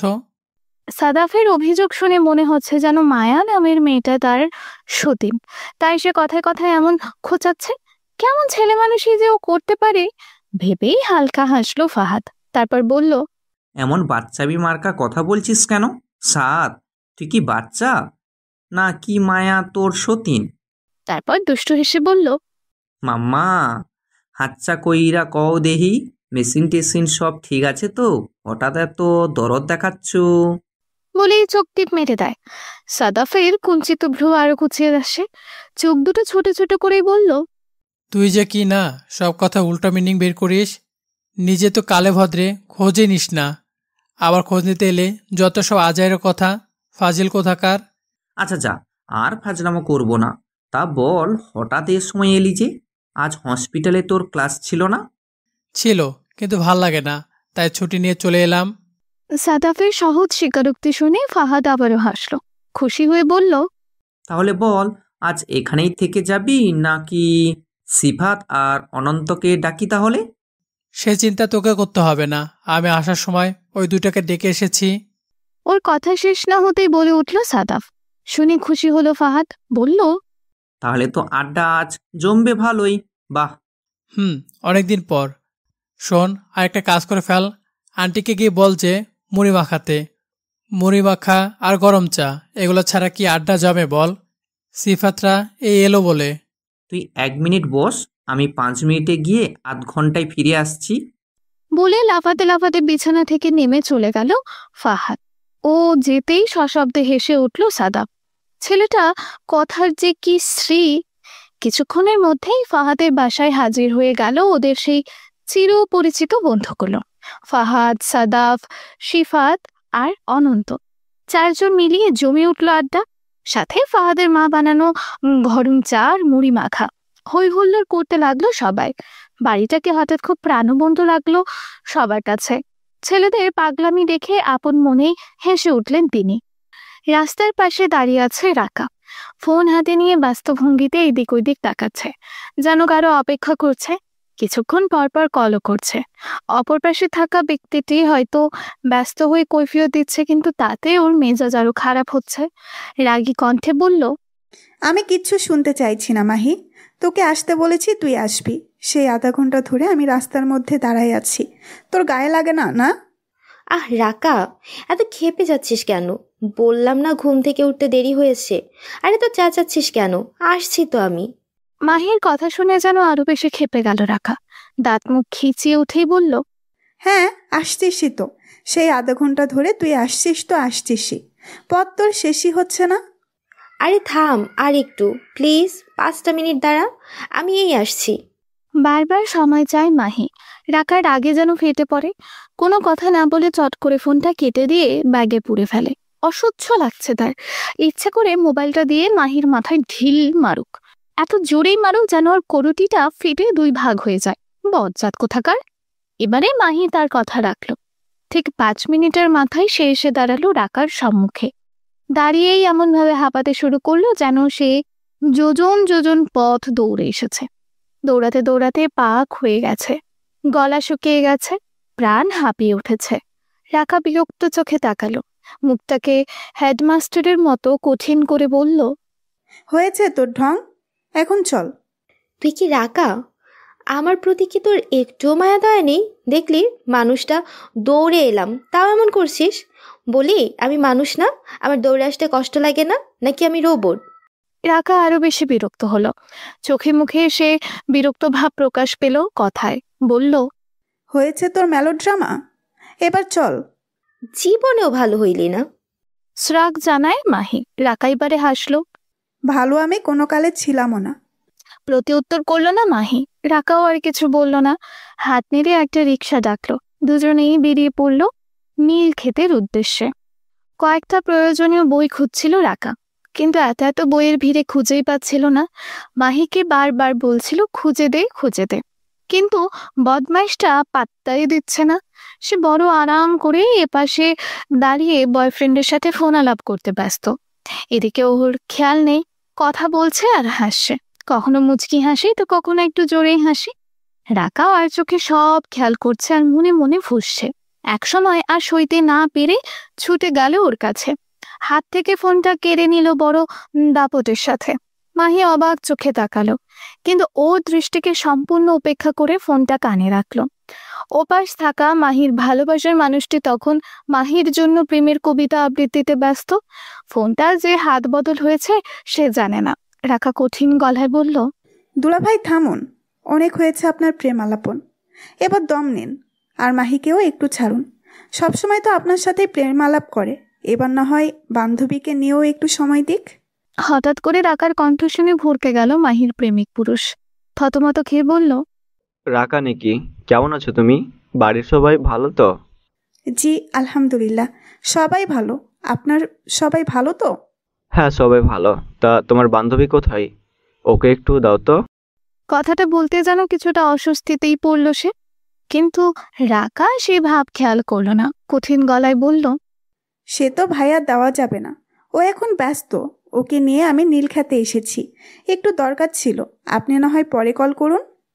এমন কঠিন উপেক্ষায় আর কিছু বলতে পারল না মাহির সেই প্রেমিক পুরুষ। দুঃখিত মনে ফোনটা রেখে দিল। কথা শেষ হয়েছে দেখে ফোনটাও ফিরিয়ে দিল রাকা। মাহি তখনও বিস্ময় মিশ্রিত দৃষ্টিতে তাকিয়ে আছে, বলল, তুই ওকে এভাবে বললি কেন? বেচারা মন খারাপ করলো না? করলে করেছে, তাতে আমার কি? ওনার কি কমন সেন্স নাই নাকি? বান্ধবীকে নিয়ে একটু বেরিয়েছি, আর সেখানেও উনি কল দিয়ে ডিস্টার্ব করছেন, তাহলে কঠিন কিছু বলতে হবে না? মাহি আহত দৃষ্টিতে তাকালো, অভিমান করে বলল, তোর যখন প্রেমিক হবে তখন দেখিস আমিও কেমন করে জ্বালাবো। সে দেখা যাবে, এখন আমাকে হেল্প কর তো। এই লিস্টটা নে, এই কটা বই খুঁজে বের কর। বলেই হাত বাড়িয়ে নিজের জন্য আনা বইয়ের লিস্টটা ধরিয়ে দেয় মাহির হাতে। বিরস বদনে সেটা হাতে নিয়ে বই খোঁজার কাজে লেগে পড়ে মাহি। আপন মনেই বুকশেলফে বই দেখছিল রাকা। বাহিরের খেয়াল ছিল না, তাই অসাবধানতায় হঠাৎ করে কার সাথে যেন ধাক্কা লেগে গেল ওর। দোষ নিজের মনে করে ব্যস্ত হয়ে মাফ চাইল সে। উদ্বিগ্ন কণ্ঠে বলতে লাগলো, sorry, I am extremely sorry, actually দেখতে পাইনি, সরি। বলতে বলতে ব্যস্ত হয়ে পড়ল রাকা। যার সাথে ধাক্কা লেগেছে তার হাত থেকে কিছু বই ছিটকে পড়ে গেছে, তাই সেগুলো তুলে দিতে ঝুঁকে পড়ল নিচে। সেগুলো গুছিয়ে তুলে দিতেই সামনে দাঁড়ানো ব্যক্তিটি হঠাৎ বিস্ময়ে বলল, মিস রাকা। রাকা চমকে উঠল। এতক্ষণে চোখ তুলে তাকালো সামনে দাঁড়িয়ে থাকা ব্যক্তিটির দিকে। লাল কালো রঙের চেক শার্ট পরিহিত পুরুষটি সাদাফ। অবাক হয়ে বলল, আপনি এখানে? এই তো কটা বই কিনতে এসেছিলাম। নিন আপনার বইগুলো। সাদাফ হাত বাড়িয়ে বইগুলো নিল। দু একটা টুকটাক কথাও হলো, তারপর চলে গেল ছেলেটা। ও চলে যেতেই কোথা থেকে যেন বেরিয়ে এলো মাহি। চোখে মুখে অবাক ভাব, ভ্রুকুচকে বলল, এটা সেদিনের সেই ছেলেটা না, রেস্টুরেন্টের? হ্যাঁ, বই কিনতে এসেছিল। সহজ প্রতিউত্তর করল রাকা। মাহি যেন আরো অবাক হলো। কিন্তু তোর সাথে কথা বললো যে, তোর সাথে বুঝি পরিচয় হয়েছে? ওই সেদিন একটু কথা হয়েছিল আর কি। কিছুটা আমতা আমতা করতে লাগলো। মাহি কুঞ্চিত ভ্রুদয় কুচকে রেখে ভাবল, আচ্ছা, তলে তলে কোথাও বলা শেষ, কিন্তু মুখে সে কথা না বলে বলল, তাহলে তো ভালোই। রেস্টুরেন্টে কোকের ক্যান ধরে টানাটানি, নীলক্ষেতে বই কিনতে এসে ধাক্কা। বাহ, ভালোই তো। দৈবের বসে ফ্রেন্ডটা এবার হয়ে গেলেই হলো। কথার মানেটা এবার বুঝে নিতে দেরি হলো না ডাকার। চোখ পাকিয়ে বলল, চুপ কর, সব কিছুতে তোর পাকনামি। হ্যাঁ, পাকনামি করি বলেই বয়ফ্রেন্ডের হাত ধরে ভ্যালেন্টাইন ডে, পহেলা বৈশাখে পার্কে যাই, সিনেমা দেখি, টুকটাক প্রেম আলাপ করি, বিয়েও হবে নিজ ইচ্ছায়। বর তখন তেড়িবেড়ি করলে ঠেঙিয়ে সোজা বানাবো। আর তুই প্রেম যেমন করিস না তেমন বুঝবি, শ্বশুরবাড়ি গিয়ে শাশুড়ি বাসন কোসন মেজে মেজে জনম পার করিস। হয়েছে তোর বিনামূল্যে জ্ঞান বিতরণ, এবার থাম। বিরক্ত হলো রাকা। মাহি কঠিন কিছু বলতে গিয়েও হঠাৎ থেমে গেল। তারপর বলল, তবে তুই যাই বল, এবার বুঝি তোর একটা গতি হয়েই যায়। দৈব বলে দুবার সাক্ষাৎ হলো, আবার হলেই আমি নিশ্চিত প্রেম এবার হবেই। চোখে মুখে খুশি উপচে পড়ে মাহির। রাকা ভয়ঙ্কর বিরক্ত হয়ে চলে যেতে শুরু করে। শুধু যাওয়ার আগে বলল, শুধু দুবার না, আরও দুবার দেখা হয়েছে। তোর ভাষ্যমতে যদি কিছু হওয়ারই ছিল তবে হয়েই যেত। এখন পাকনামি বন্ধ কর, আয় আমার সাথে। রাকাও গটগট করে হেঁটে চলে যায়। মাহি চমকে তাকিয়ে এক মুহূর্ত ভাবতে থাকে রাকা কি বলে গেল। মনে মনে আওড়ায়, আরও দেখা হয়েছিল রাকা? সেটা বলেনি আমায়। কিভাবে? যাক সে কথা, সাক্ষাৎ যেহেতু 3 বারের অধিক হয়ে গেছে, তার মানে প্রেম হতেও বেশি দেরি নেই। ওফ ইয়েস। এই রাকা, শোন শোন। দৌড়ে পিছু নেয় ওর। ও নিশ্চিত রাকার জীবনেও প্রেম এবার আসি আসি করছে। সেটা বলতে হবে না ওকে। কিন্তু মেয়েটা দাঁড়াচ্ছে না কেন? আরও জোরে জোরে দৌড় শুরু করে, যেন এ এক ম্যারাথন দৌড় প্রতিযোগিতা। রমনা পার্কে হেঁটে বেড়াচ্ছে একজোড়া তরুণ তরুণী। কালো রঙের শাড়ি আর কালো পাঞ্জাবি পরে ম্যাচিং ম্যাচিং সেজেছে। তারা হাঁটছে, ছোট ছোট প্রেমালাপ করছে আর হাসছে। বড় সুন্দর সেই দৃশ্য। আজ অনেকদিন পর এভাবে ঘুরতে বের হলাম আমরা, তাই না মায়া? হাঁটতে হাঁটতেই প্রশ্ন ছড়ে ফাহাদ। মায়া তখন অন্যমনস্ক। প্রেমিকের কাঁধে মাথা এলিয়ে অন্যদিকে তাকিয়ে আছে, দেখছে অন্য কিছু। ওর কথা কানে যেতে দৃষ্টি ফেরালো। ফাহাদের মুখের দিকে তাকিয়ে ঠোঁট প্রসারিত করে হাসল। ওর কাঁধের উপর কপাল ঘষে ছোট্ট করে বলল, হুম। ফাহাদ হাসল। দৃষ্টি গেল মায়ার মাথার দিকে। সুন্দর করে খোপা করে সাদা রঙের একটা ফুলের মালা গেঁথে রেখেছে সেখানে। মিশে মিশে কালো চুলের মাঝে সাদা ফুল, দেখতে ভারী সুন্দর লাগছে। ইচ্ছে করছে টান দিয়ে ওর সেই পরিপাটি বেশ নষ্ট করে দেখ। মায়ার রাশি রাশি চুল এলোমেলো হয়ে ছড়িয়ে পড়ুক ওর পিঠ জুড়ে, তাহলে আরো বেশি মানাতো ওকে। ভাবতেই ঠোঁটের কোণে মুচকি হাসি এসে গেল ওর। বলল, তুমি চুল বেঁধে কেন রাখো মায়া? খুলে দিতে পারো না? আমি চাই তোমার রাশি রাশি চুল তোমার পিঠ জুড়ে ছড়িয়ে থাকুক সব সময়, মৃদু বাতাসে উড়ুক, দেখতে তখন কি যে ভালো লাগবে। ফাহাদের প্রেমিক টাইপ কথা শুনে কেমন যেন ভ্রু কুচকে আসে মায়ার। বিরক্ত হয়ে বলল, পাগল, তুমি জানো চুল খোলা রাখলে আমাকে কি কি সমস্যা পোহাতে হয়? চুল এলোমেলো হয়ে যায়, জট লেগে যায়, রুক্ষ শুষ্ক পাগলের মতো হয়ে থাকে। তখন আমার ইচ্ছে করে সব চুল টেনে টেনে ছেড়ে ফেলে। আর তুমি বলছো চুল খুলে রাখবো?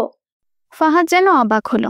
তার কাব্যিক ভাবের পরিবর্তে মায়া এমন কিছু বলবে সে আশা করেনি, তবু বলার চেষ্টা করলো, তা হোক, মাঝে মাঝে চুল এলোমেলো হলে খারাপ লাগে না, তখন বরং আরও বেশি সুন্দর লাগে, প্রেমময় লাগে। বলেছে তোমাকে? মুখ ভেঙচিয়ে বলে উঠল মায়া। ও হাসলো। মায়ার নাকটা টেনে দিয়ে মুচকি হেসে বলল, বলেছেই তো। শোনো, বিয়ের পর কিন্তু তুমি সারাক্ষণ এভাবে চুল বেঁধে রাখতে পারবে না। অন্তত আমার সামনে না, সবসময় চুল খুলে রাখবে। তোমার এলো কেস যখন বাতাসে দোল খাবে, তখন আমি মুগ্ধ চোখে তাকিয়ে থাকবো, আর বারবার আমার প্রেমময় বাণীতে লজ্জা পাইয়ে দেব তোমায়। তুমি লজ্জায় মুখ লুকাবে আমার বুকে, আমি জড়িয়ে ধরবো তোমায়। সব ঠিক আছে, আমি সব করব, কিন্তু চুল আমি খুলে রাখতে পারবো না, ও আমার অসহ্য ঠেকে। মায়া তৎক্ষণাৎ প্রতিবাদ। ফাহাদ ভরকালো। এত সুন্দর করে বলার পরও মায়া কথা মানছে না কেন? এমন করেছে কেন? খানিকটা অবাকই হলো যেন। তারপর নিজেকে সামলে নিয়ে বলল, খুব অসহ্য লাগে? দেখি তাহলে। বলেই ওকে আর কিছু বলার সুযোগ দিল না। চোখের পলকে টান দিয়ে ওর বেঁধে রাখা খোপাটা খুলে ফেলল। মুহূর্তেই রাশি রাশি কালো চুলে ছেয়ে গেল ওর পিঠ। কয়েকটা অবাধ্য চুল এসে ঘিরে ধরল মায়ার সুন্দর মুখশ্রী। ফাহাদের ভালো লাগলো। বোঝা গেল ওর এই কাণ্ডে মায়া একটু বিস্মিতই হয়েছে। তবে সে বিষয় বেশিক্ষণ স্থায়ী হলো না। হঠাৎ করে রাগে লাল হয়ে উঠল মায়ার মুখ। তেতে উঠে বলল, ঢং করো তুমি, ঢং! এই রাস্তায় তুমি আমার চুল খুলে দিলে কোন সাহসে? How dare you! আচমকা মায়ার মুখে এমন কথা শুনে বেশ বড় রকমের ধাক্কা খেল ফাহাদ। মায়া যেমন করছে কেন? সামান্য চুল খুলে দেয় এমন করে রেগে যাচ্ছে কেন? আশ্চর্য হয়ে পড়ল। তুমি আজ এমন করছো কেন মায়া? এভাবে এত রিয়েক্ট করার কি মানে? তুমি ঠিক আছো তো? অবশ্যই ঠিক আছে, কিন্তু তুমি কোন সাহসে আমার খোপা খুলে দিলে? কেন খুলে দিলে? আমি তোমাকে না করে নি? হঠাৎ গর্জে উঠল মায়া। ফাহাদের যেন বিশ্বাস সীমা অবধি থাকলো না। হ্যাঁ, রুড়ো আচরণ তো ও কোনোদিন করেনি। তাহলে কি মায়া বদলে যাচ্ছে? বদলে যাচ্ছে ওর ভালোবাসা? ফাহাদ কি বলবে ভেবে পায় না। চুপচাপ নিজের দোষ স্বীকার করে নেয়। মৃদু স্বরে বলে, I am sorry Maya, I am extremely sorry. Next time এমন ভুল করবে না, আমি এসব সহ্য করবো না। হুঁশিয়ার করে দেয় মায়া। ফাহাদ প্রতি উত্তর করতে পারে না। আজ এই মায়াকে তার বড্ড অচেনা লাগছে। সে যেন চিনতে পারছে না ওকে। কষ্ট হচ্ছে খুব, মন খারাপ হচ্ছে, কিন্তু ও তা প্রকাশ করলো না। চুপ করে মেনে নিল সব। নিজের ঘরে বসে বই পড়ছিল রাকা। মানিক বন্দ্যোপাধ্যায় লেখা জনপ্রিয় উপন্যাস পুতুল নাচের রীতিকথা। যখন তার মন মস্তিষ্কে নিবিড় ভাবে বইয়ের পাতায় নিবদ্ধ, তখন হঠাৎ করেই ঝড়ের বেগে ঘরে এসে প্রবেশ করল মাহি। একেবারেই যেন তুফান। দরজার পর্দা উড়িয়ে মেঝে কাঁপিয়ে ছুটে এলো ঘরে। বিছানার ওপর ধপ করে বসে উদ্বিগ্ন গলায় বলল, খবর শুনেছিস টাকা? রাকা চোখ তুলে তাকালো। মাহিও তখনও হাঁপাচ্ছে। ভাব দেখে মনে হচ্ছে রাস্তার কোনো পাগল কুকুর তোকে ধাওয়া করেছে, নয়তো বলতার চাকে ঢিল ছুঁড়ে এমন পালাচ্ছে। তবে ওর কথা শুনে কিছুটা বিরক্ত হলো। কি এমন হয়েছে যে এমন দৌড়াদৌড়ি করতে হবে? বিরক্ত কণ্ঠে জিজ্ঞাসা করলো, না বললে শুনবো কি করে? মাহি ভুলটা বুঝতে পারল। ঠিক করে কথাটা পড়তে চাইলো, কিন্তু উত্তেজনায় আবারও কথা আটকে গেল। কোনো মতে বলল, তুই তাহলে কিচ্ছু শুনিস নাই? টিয়ার বাচ্চা তোরে কিচ্ছু জানাই নাই? হায় আল্লাহ, এত বড় একখানা ঘটনা ঘটে গেল আর তোর। উফ। ওর কথা শুনে এবার বেশ অবাক হলো রাগা। আসলে হয়েছেটা কি? কি জন্য এত লাফাচ্ছে মাহি? টিয়ার কথা বলছে, তার মানে ওর আবার কিছু হলো নাকি? আর এই মাহিটা কি ঠিক করে কথাও যেন বলতে জানে না। রাগ হয়ে বলল, তুই কি এক্স্যাক্টলি কি হয়েছে সেটা বলবি আমায়? আজাইরা কথা পেঁচাচ্ছিস কেন? আরে ওই মাইয়ার বিয়া ভাইঙ্গা গেছে, আর তুই কিচ্ছু জানোস না।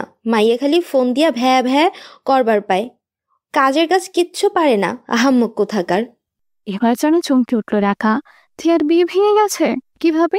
এঙ্গেজমেন্ট পর্যন্ত হয়ে যাওয়ার পর বিয়ে ভেঙে যায় কি করে? অবাক স্বরে বলল, বিয়ে ভেঙে গেছে? কখন? কিভাবে? গতকাল রাতে। দাঁড়া তোকে সব খুলে বলি, তার আগে এক গ্লাস পানি খাওয়া তো, গলাটা শুকিয়ে গেছে, পানি খাওয়া লাগবে। কিছুটা ধাতস্থ হয় মাহি। রাকা হাতের বইটা রেখে দেয়, বিছানা থেকে নেমে গিয়ে ডাইনিং রুমে পানি আনতে ছোটে। 2 মিনিটের মাথায় এক গ্লাস ঠান্ডা পানি আর 1 পিরিচ বিস্কিট এনে মাহির সামনে রাখে। ওর পাশে বসতে বসতে বলে, নে খা, বাসায় আজ বিস্কিট ছাড়া কিচ্ছু নেই, রাইসুলও নেই, থাকলে ওকে পাঠাতাম। তোর ফর্মালিটি তোর পকেটে রাখ, এখন অত কিছু ভাবার সময় নাই, আগে পানিটা খাই তারপর কথা বলি। মাহি ঢকঢক করে পুরো পানিটাই খেয়ে শেষ করে। একটা বিস্কুট মুখে পুরে দিয়ে বলতে শুরু করে আসল ঘটনা। রাকাও আগ্রহী চোখে তাকিয়ে শুনতে থাকে সব। মাহি বলে, কাল ডিনারে রেস্টুরেন্টে খেতে গিয়েছিল টিয়ারা, বরপক্ষের লোকের আসার কথা ছিল, একসাথে খেয়ে বিয়ের ডেট ফাইনাল করবে, সব ঠিকই ছিল, সবাই গেছে, কিন্তু বর নাই। পরে বেটায় কল দিয়ে টিয়ারে বলছে আসবে না, জরুরি কাজে আটকে গেছে। ঘটনা এই পর্যন্ত ঠিক আছে, আঙ্কেল আন্টি কেউ কিছু বলে নাই, কিন্তু তারপর ভ্রুদয় কুচকে আসে রাকার। মাহি এবারে হাসলো, বলল, ব্যাটাই তো আবার হেব্বি শেয়ানা, টিয়াদের মানা কইরা দিয়া নিজে গেছে গার্লফ্রেন্ড নিয়ে ডেটিংয়ে। গেছিস ভালো, ব্যাটায় আরও শেয়ানাগিরি কইরা গেছে ওই রেস্টুরেন্টে, ব্যাস যা হবার হইছে। বহু ধুলুস্থুল হইল, পোলার বাপ মায়ে তো লজ্জায় শেষ, আঙ্কেল খেপা যে দিল বিয়া ভাইঙ্গা। বাপরে, গেছে ভালো, ওই রেস্টুরেন্টে যাওয়া লাগলো কেন? লাও এখন ঠেলা। আচ্ছা, তারপর টিয়ার অবস্থা কি? হেবি কান্নাকাটি করলো, হাতটা তো আবার কাটলো নাকি? আরে ধুর, টিয়ার কিচ্ছু হয় নাই, একেবারে চুপ ছিল। ঝামেলাটা বাধাইছে আঙ্কেল, রেস্টুরেন্টে চিল্লি, বাসায় ফিরে রাগারাগি, জানিসই তো আঙ্কেলের যে মেজাজ। তার মধ্যে এবিপি অলওয়েজ হাই। হইল মাইনর অ্যাটাক। বলিস কি? আঙ্কেল এখন কোথায়? আশ্চর্য হয়ে যায় রাকা। অবশ্য আশ্চর্য হওয়ার কিছুই নেই। টিয়ার বাবা তোফায়েল সাহেব যেই পরিমাণে রাগী, তাতে এমন করে স্ট্রোক করে ফেলা তার জন্য অস্বাভাবিক কিছু নয়। লোকটা অসম্ভব রকম রাগী, খিটখিট করতেই থাকেন সবসময়। মাহি হসপিটালের নাম বলে জিজ্ঞাসা করে ও দেখতে যাবে কিনা। রাকা বলল, টিয়ার বাবা অসুস্থ, দেখতে যেতে হবে না? টিয়ার সাথেও তো দেখা করতে হবে। কেন, তুই যাবি না? যাবো ভাবছি, তুই কখন যাবি? টিয়া এখন কোথায়? বাড়িতে না হসপিটালে? হসপিটালে থাকলে চল, এখনই দেখা করে আসি। দাঁড়া কল দিয়ে শুনে নিই। মাহি উঠে দাঁড়ায়, ভ্যানিটি ব্যাগ থেকে ফোনটা বের করে কল দেয় টিয়াকে। কথা বলতে বলতে হাঁটতে লাগলো। কিছুক্ষণ পর কল কেটে দিয়ে রাকার সামনে এসে বলে টিয়া হসপিটালেই আছে, তাই দুজনেই দেখা করতে যায় সেখানে। হসপিটালে এসে আহাম্মকের মতো দাঁড়িয়ে আছে রাকা। মাহি বর্তমানে লাপাত্তা। টিয়ার বাবার জন্য ডাব কিনতে গেছে সে। রোগীকে দেখতে এসে তো আর খালি হাতে আসা যায় না, কিন্তু ও সেই যে গেছে আর আসার নাম নেই। রাকার কবার কল দিয়েছে, কিন্তু বলে দিল ওকে একা একা যেতে, ওর নাকি আসতে দেরি হবে। রাকাই বা কতক্ষণ এভাবে দাঁড়িয়ে থাকবে, তা বিরক্ত হয়ে হাঁটা শুরু করেন। কিন্তু একটু দূর আসতেই মনে হয় কাজটা ঠিক হলো না, কারণ রাকা কার্ডিওলজি ডিপার্টমেন্টটাও চেনে না। এমনিতেই হসপিটালে তেমন একটা আসেনি সে, সারা জীবন জ্বর সর্দি ছাড়া তেমন একটা কঠিন রোগ হয়নি ওর। আর সর্দি জ্বরের জন্য হসপিটাল ছুটবে এমন মন মানসিকতা বোধহয় এখনো বাঙালির হয়নি। তাই আহম্মকের মতো দাঁড়িয়ে থেকে কার্ডিওলজি ডিপার্টমেন্টটা খুঁজতে ব্যস্ত রাকা। 2-1 মানুষের কাছে জিজ্ঞাসা করেছিল ঠিকই, কিন্তু অর্ধেক পথ এসে সে রাস্তা ভুলে গেছে। হঠাৎই দেখতে পেল সাদা আবরণ পরা এক যুবক আসছে এইদিকে, সম্ভবত হসপিটালের ডাক্তার। ভাবলো এর কাছে জিজ্ঞাসা করা উচিত। খানিকটা ইতস্তত করে ডাক দিল তাকে। এই যে শুনছেন, আমাকে একটু কার্ডিওলজি ডিপার্টমেন্টটা কোথায় বলতে পারবেন? যুবকটা ফিরে তাকালো। সার্জিক্যাল মাস্কের আড়ালে ঢাকা, আর মুখটা দেখেই অবাক হলো রাকা। বিস্ময়ে তাকিয়ে বলল, সাদাব সাহেব আপনি? জি আমি। কিন্তু আপনি এখানে অসুস্থ নাকি? ডাক্তার দেখিয়েছেন? ভদ্রতা করে প্রশ্ন করে সাদাফ। রাকা প্রত্যুত্তর করল, না, আমার কিছু হয়নি। অ্যাকচুয়ালি আমার এক ফ্রেন্ডের বাবা হার্ট অ্যাটাক করেছে, তাকেই দেখতে এসেছি কার্ডিওলজিতে। ও, এখন কি অবস্থা? আসলে আমি এখনও দেখতে যেতে পারিনি, মানে কার্ডিওলজি বিভাগটা কোথায় সেটাই খুঁজে পাচ্ছি না। আপনি কি একটু বলতে পারবেন? কিছুটা ইতস্তত করে বলল রাকা। সাদাফ এক মুহূর্ত ভাবল, তারপর হাত দেখিয়ে কার্ডিওলজি ডিপার্টমেন্টে যাওয়ার রাস্তাটা দেখিয়ে দিল ওকে। কিন্তু কিছুই বুঝতে পারল না রাকা। এর আগে যাদেরকেও জিজ্ঞাসা করছিল সবাই এরকম করেই বলেছে, আর ফলাফল ও মাঝপথে এসে হারিয়ে গেছে। তাই কিছুটা জড়তা নিয়েই বলল, মানে আসলে আমি ঠিক বুঝতে পারছি না। আপনি কি একটু কষ্ট করে আমার সাথে যাবেন? মানে এর আগে যাদের বললাম ওরাও রাস্তা চিনিয়েছে, কিন্তু আমি খুঁজে পাইনি। তাই যদি একটু... ঠিক আছে, চলুন। বলেই ওকে সাথে করে নিয়ে যায় সাদাফ। একটু দূর হাঁটতেই খুঁজে পায় কাঙ্ক্ষিত সেই জায়গাটা। ডিপার্টমেন্টের সামনে এসে সাদাফ বলল, এই যে এসেছি। আপনি পেশেন্টের কেবিন নাম্বার জানেন তো? একটু কষ্ট করে খুঁজে নিন, আমার একটা ক্লাস আছে, তাই সমস্যা হবে না তো? সাদাফের ক্লাস আছে শুনে ওকে আর ডিস্টার্ব করতে ইচ্ছে করলো না ডাকার। মাথা হেলিয়ে বলল, ধন্যবাদ আপনাকে, আমি এতটুকু যেতে পারবো, সমস্যা নেই। ঠিক আছে, আমি আসছি, ভালো থাকবেন। বলেই মুচকি হেসে চলে গেল সাদাফ। রাকা তারপরও কিছুক্ষণ দাঁড়িয়ে থাকলো অকারণ। ভাবল, এই সাদাফ নামের ছেলেটা ওকে বেশ কয়েকবার সাহায্য করেছে, প্রায়ই ঝামেলায় পড়ে হেল্প পেয়েছে তার কাছে। সত্যিই ছেলেটা ভালো ভেবেই নিজের অজান্তেই মুচকি হাসি ফুটে উঠল ওর ঠোঁটের কোণে। ধীর পায়ে হাঁটা শুরু করলো কেবিনের উদ্দেশ্যে। টিয়া, তুই কাঁদছিস কেন? বলবি আমাকে? এমন ভ্যাভ্যা করার কোনো মানে আছে? এটা হসপিটাল, এখানে দাঁড়িয়ে এমন করে কাঁদছিস কেন? টিয়া কাঁদছে। তোফাল সাহেবের কেবিনের সামনে দাঁড়িয়ে নতমুখে কাঁদছে। পাশে দাঁড়িয়ে আছে রাকা আর মাহি। সান্ত্বনা বাণী এর সার্থক প্রয়োগ ঘটাচ্ছে তারা, কিন্তু টিয়া থামছে না, তার সুরে ফুপিয়েই যাচ্ছে। আমার আগেই সন্দেহ হয়েছিল। আমি কইছিলাম না এই পোলা ভালা না। আজকালকার যুগে যে ব্যাডার চেহারা সুরত ভালো আর ওর যে গার্লফ্রেন্ড নাই, এই কথা তুই আমার বিশ্বাস করবার কস? আমি আগেই বুঝছিলাম। দেখলি রাকা, আমার কথা ঠিক হইল কি না? মাহির কথা শুনে বিরক্ত চোখে তাকালো রাকা। মেয়েটা যে কি না, চারপাশে এত মানুষ, ক্রমাগত হসপিটালের নার্স ডাক্তাররা ছোটাছুটি করছে, আর ও এখানে দাঁড়িয়ে নিজের মতো করে কি সব উল্টোপাল্টা বকে যাচ্ছে। চাপার আগে হিসিস করে উঠল রাকা। মাহি, তুই কি একটু চুপ করবি? কেন আমি চুপ করব কেন? আমি কি ভুল কিছু বলছি নাকি মিথ্যা বলছি? তুই আমার চুপ করার কস কেন? রাগে ফুঁসে ওঠে মাহি। রাকা দাঁত কটমট করে তাকালো। ওর দিকে বর্ষার মতন কঠিন দৃষ্টি। মাছ ধরার সময় বর্ষা যেভাবে ছোড়া হয় সেই দৃষ্টি আর কি। বলল, ঠিক আছে, চুপ করিস না, আরও জোরে চিল্লা। ওই যে তোর ওই ডক্টর ক্রাশটা আছে না, উনি তো এদিকেই আসছেন। আসুক, তোর এই খ্যাতমার্কা ভাষা ওনাকেও একটু শোনা, শুনিয়ে ওনাকে ধন্য কর। বলেই বিরক্তিতে অন্যদিকে মুখ ঘুরিয়ে নিল রাকা। বর্তমানে মাহির সাথে কথা বলতে ওর বিরক্ত লাগছে, আর টিয়ার কান্নাটা অসহ্য লাগছে। মেয়েটা যে এমন করে ভ্যাঁ ভ্যাঁ করে কাঁদতে পারে সেটা আগে তো জানতো না ওরা। কাঁদার উপরে যদি নোবেল প্রাইজ দেওয়া হতো তাহলে তো সেই নোবেলটা টিয়াকে দেওয়া হতো। রাকা আশ্চর্য হয়ে যায়। রাকার বলা ক্রাশ ডক্টর কথাটা কর্ণকুহরে প্রবেশ করতে চমকে উঠল মাহি। তৎক্ষণাৎ মুখ বন্ধ করে ফিরে তাকালো রাকার তাকালো দিকে। ওরা দাঁড়িয়েছিল কার্ডিওলজি ডিপার্টমেন্টের করিডরে, টিয়ার বাবার কেবিনের সামনে। দেখতে পেল ওদের ঠিক উল্টো পাশ দিয়ে আসছেন একজন ডক্টর। পরনে সাদা অ্যাপ্রন, গলায় ঝুলছে স্টেথোস্কোপ।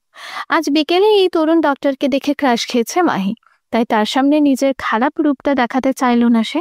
চুপ করে দাঁড়িয়ে রইল। রাত 2:30 বাজে। গভীর ঘুমে আচ্ছন্ন হয়ে আছে ফাহাদ। হঠাৎই তুমুল আওয়াজ নিয়ে বেজে উঠল তার সেলফোনটা। ঘুমন্ত ফাহাদ বিরক্ত হলো। হাত বাড়িয়ে বালিশের নিচে থাকা ফোনটার ভলিউম বাটনে চাপ দিয়ে আবারও মগ্ন হলো ঘুমে। থাকুক ওটা সাইলেন্ট হয়ে। রাত দুপুরে অহেতুক বিরক্ত ভালো লাগে না। নিশ্চয়ই মোবাইল অপারেটর থেকে কল এসেছে। কল রিসিভ করলেই অত্যন্ত সুরেলা কণ্ঠে বলবে, আমার ভিনদেশি তারা, এমন সুন্দর সুন্দর গান শুনতে ডায়াল করুন 121 বা এই জাতীয় কিছু। ঘুমের মধ্যে এমন যন্ত্রণা কেই বা পোহাতে চায়? কিন্তু ফোন মহাশয় তাকে স্বস্তি দিল না। আবারও তুমুল আওয়াজ নিয়ে বাজতে শুরু করলো। এবার বিরক্তির সাথে রাগও হলো ফাহাদ। ফোনটা রিসিভ করে কানে ধরে যেই না লাইনের অপর পাশে থাকা ব্যক্তিকে কঠিন কিছু শুনিয়ে দিতে যাবে, অমনি ওপাশ থেকে কার যেন মিষ্টি একটা গলা শোনা গেল। মায়াময় কণ্ঠে বলল মায়া, আম sorry Fahad, I'm really sorry. তখন তোমার সাথে ওভাবে কথা বলা উচিত হয়নি আমার, সত্যি সরি। ফাহাদ অবাক হয়ে বলল, এত রাতে তুমি আমাকে সরি বলার জন্য কল দিয়েছো? আমি জানি ফাহাদ তুমি রেগে আছো বলেই এমন করে বলছো।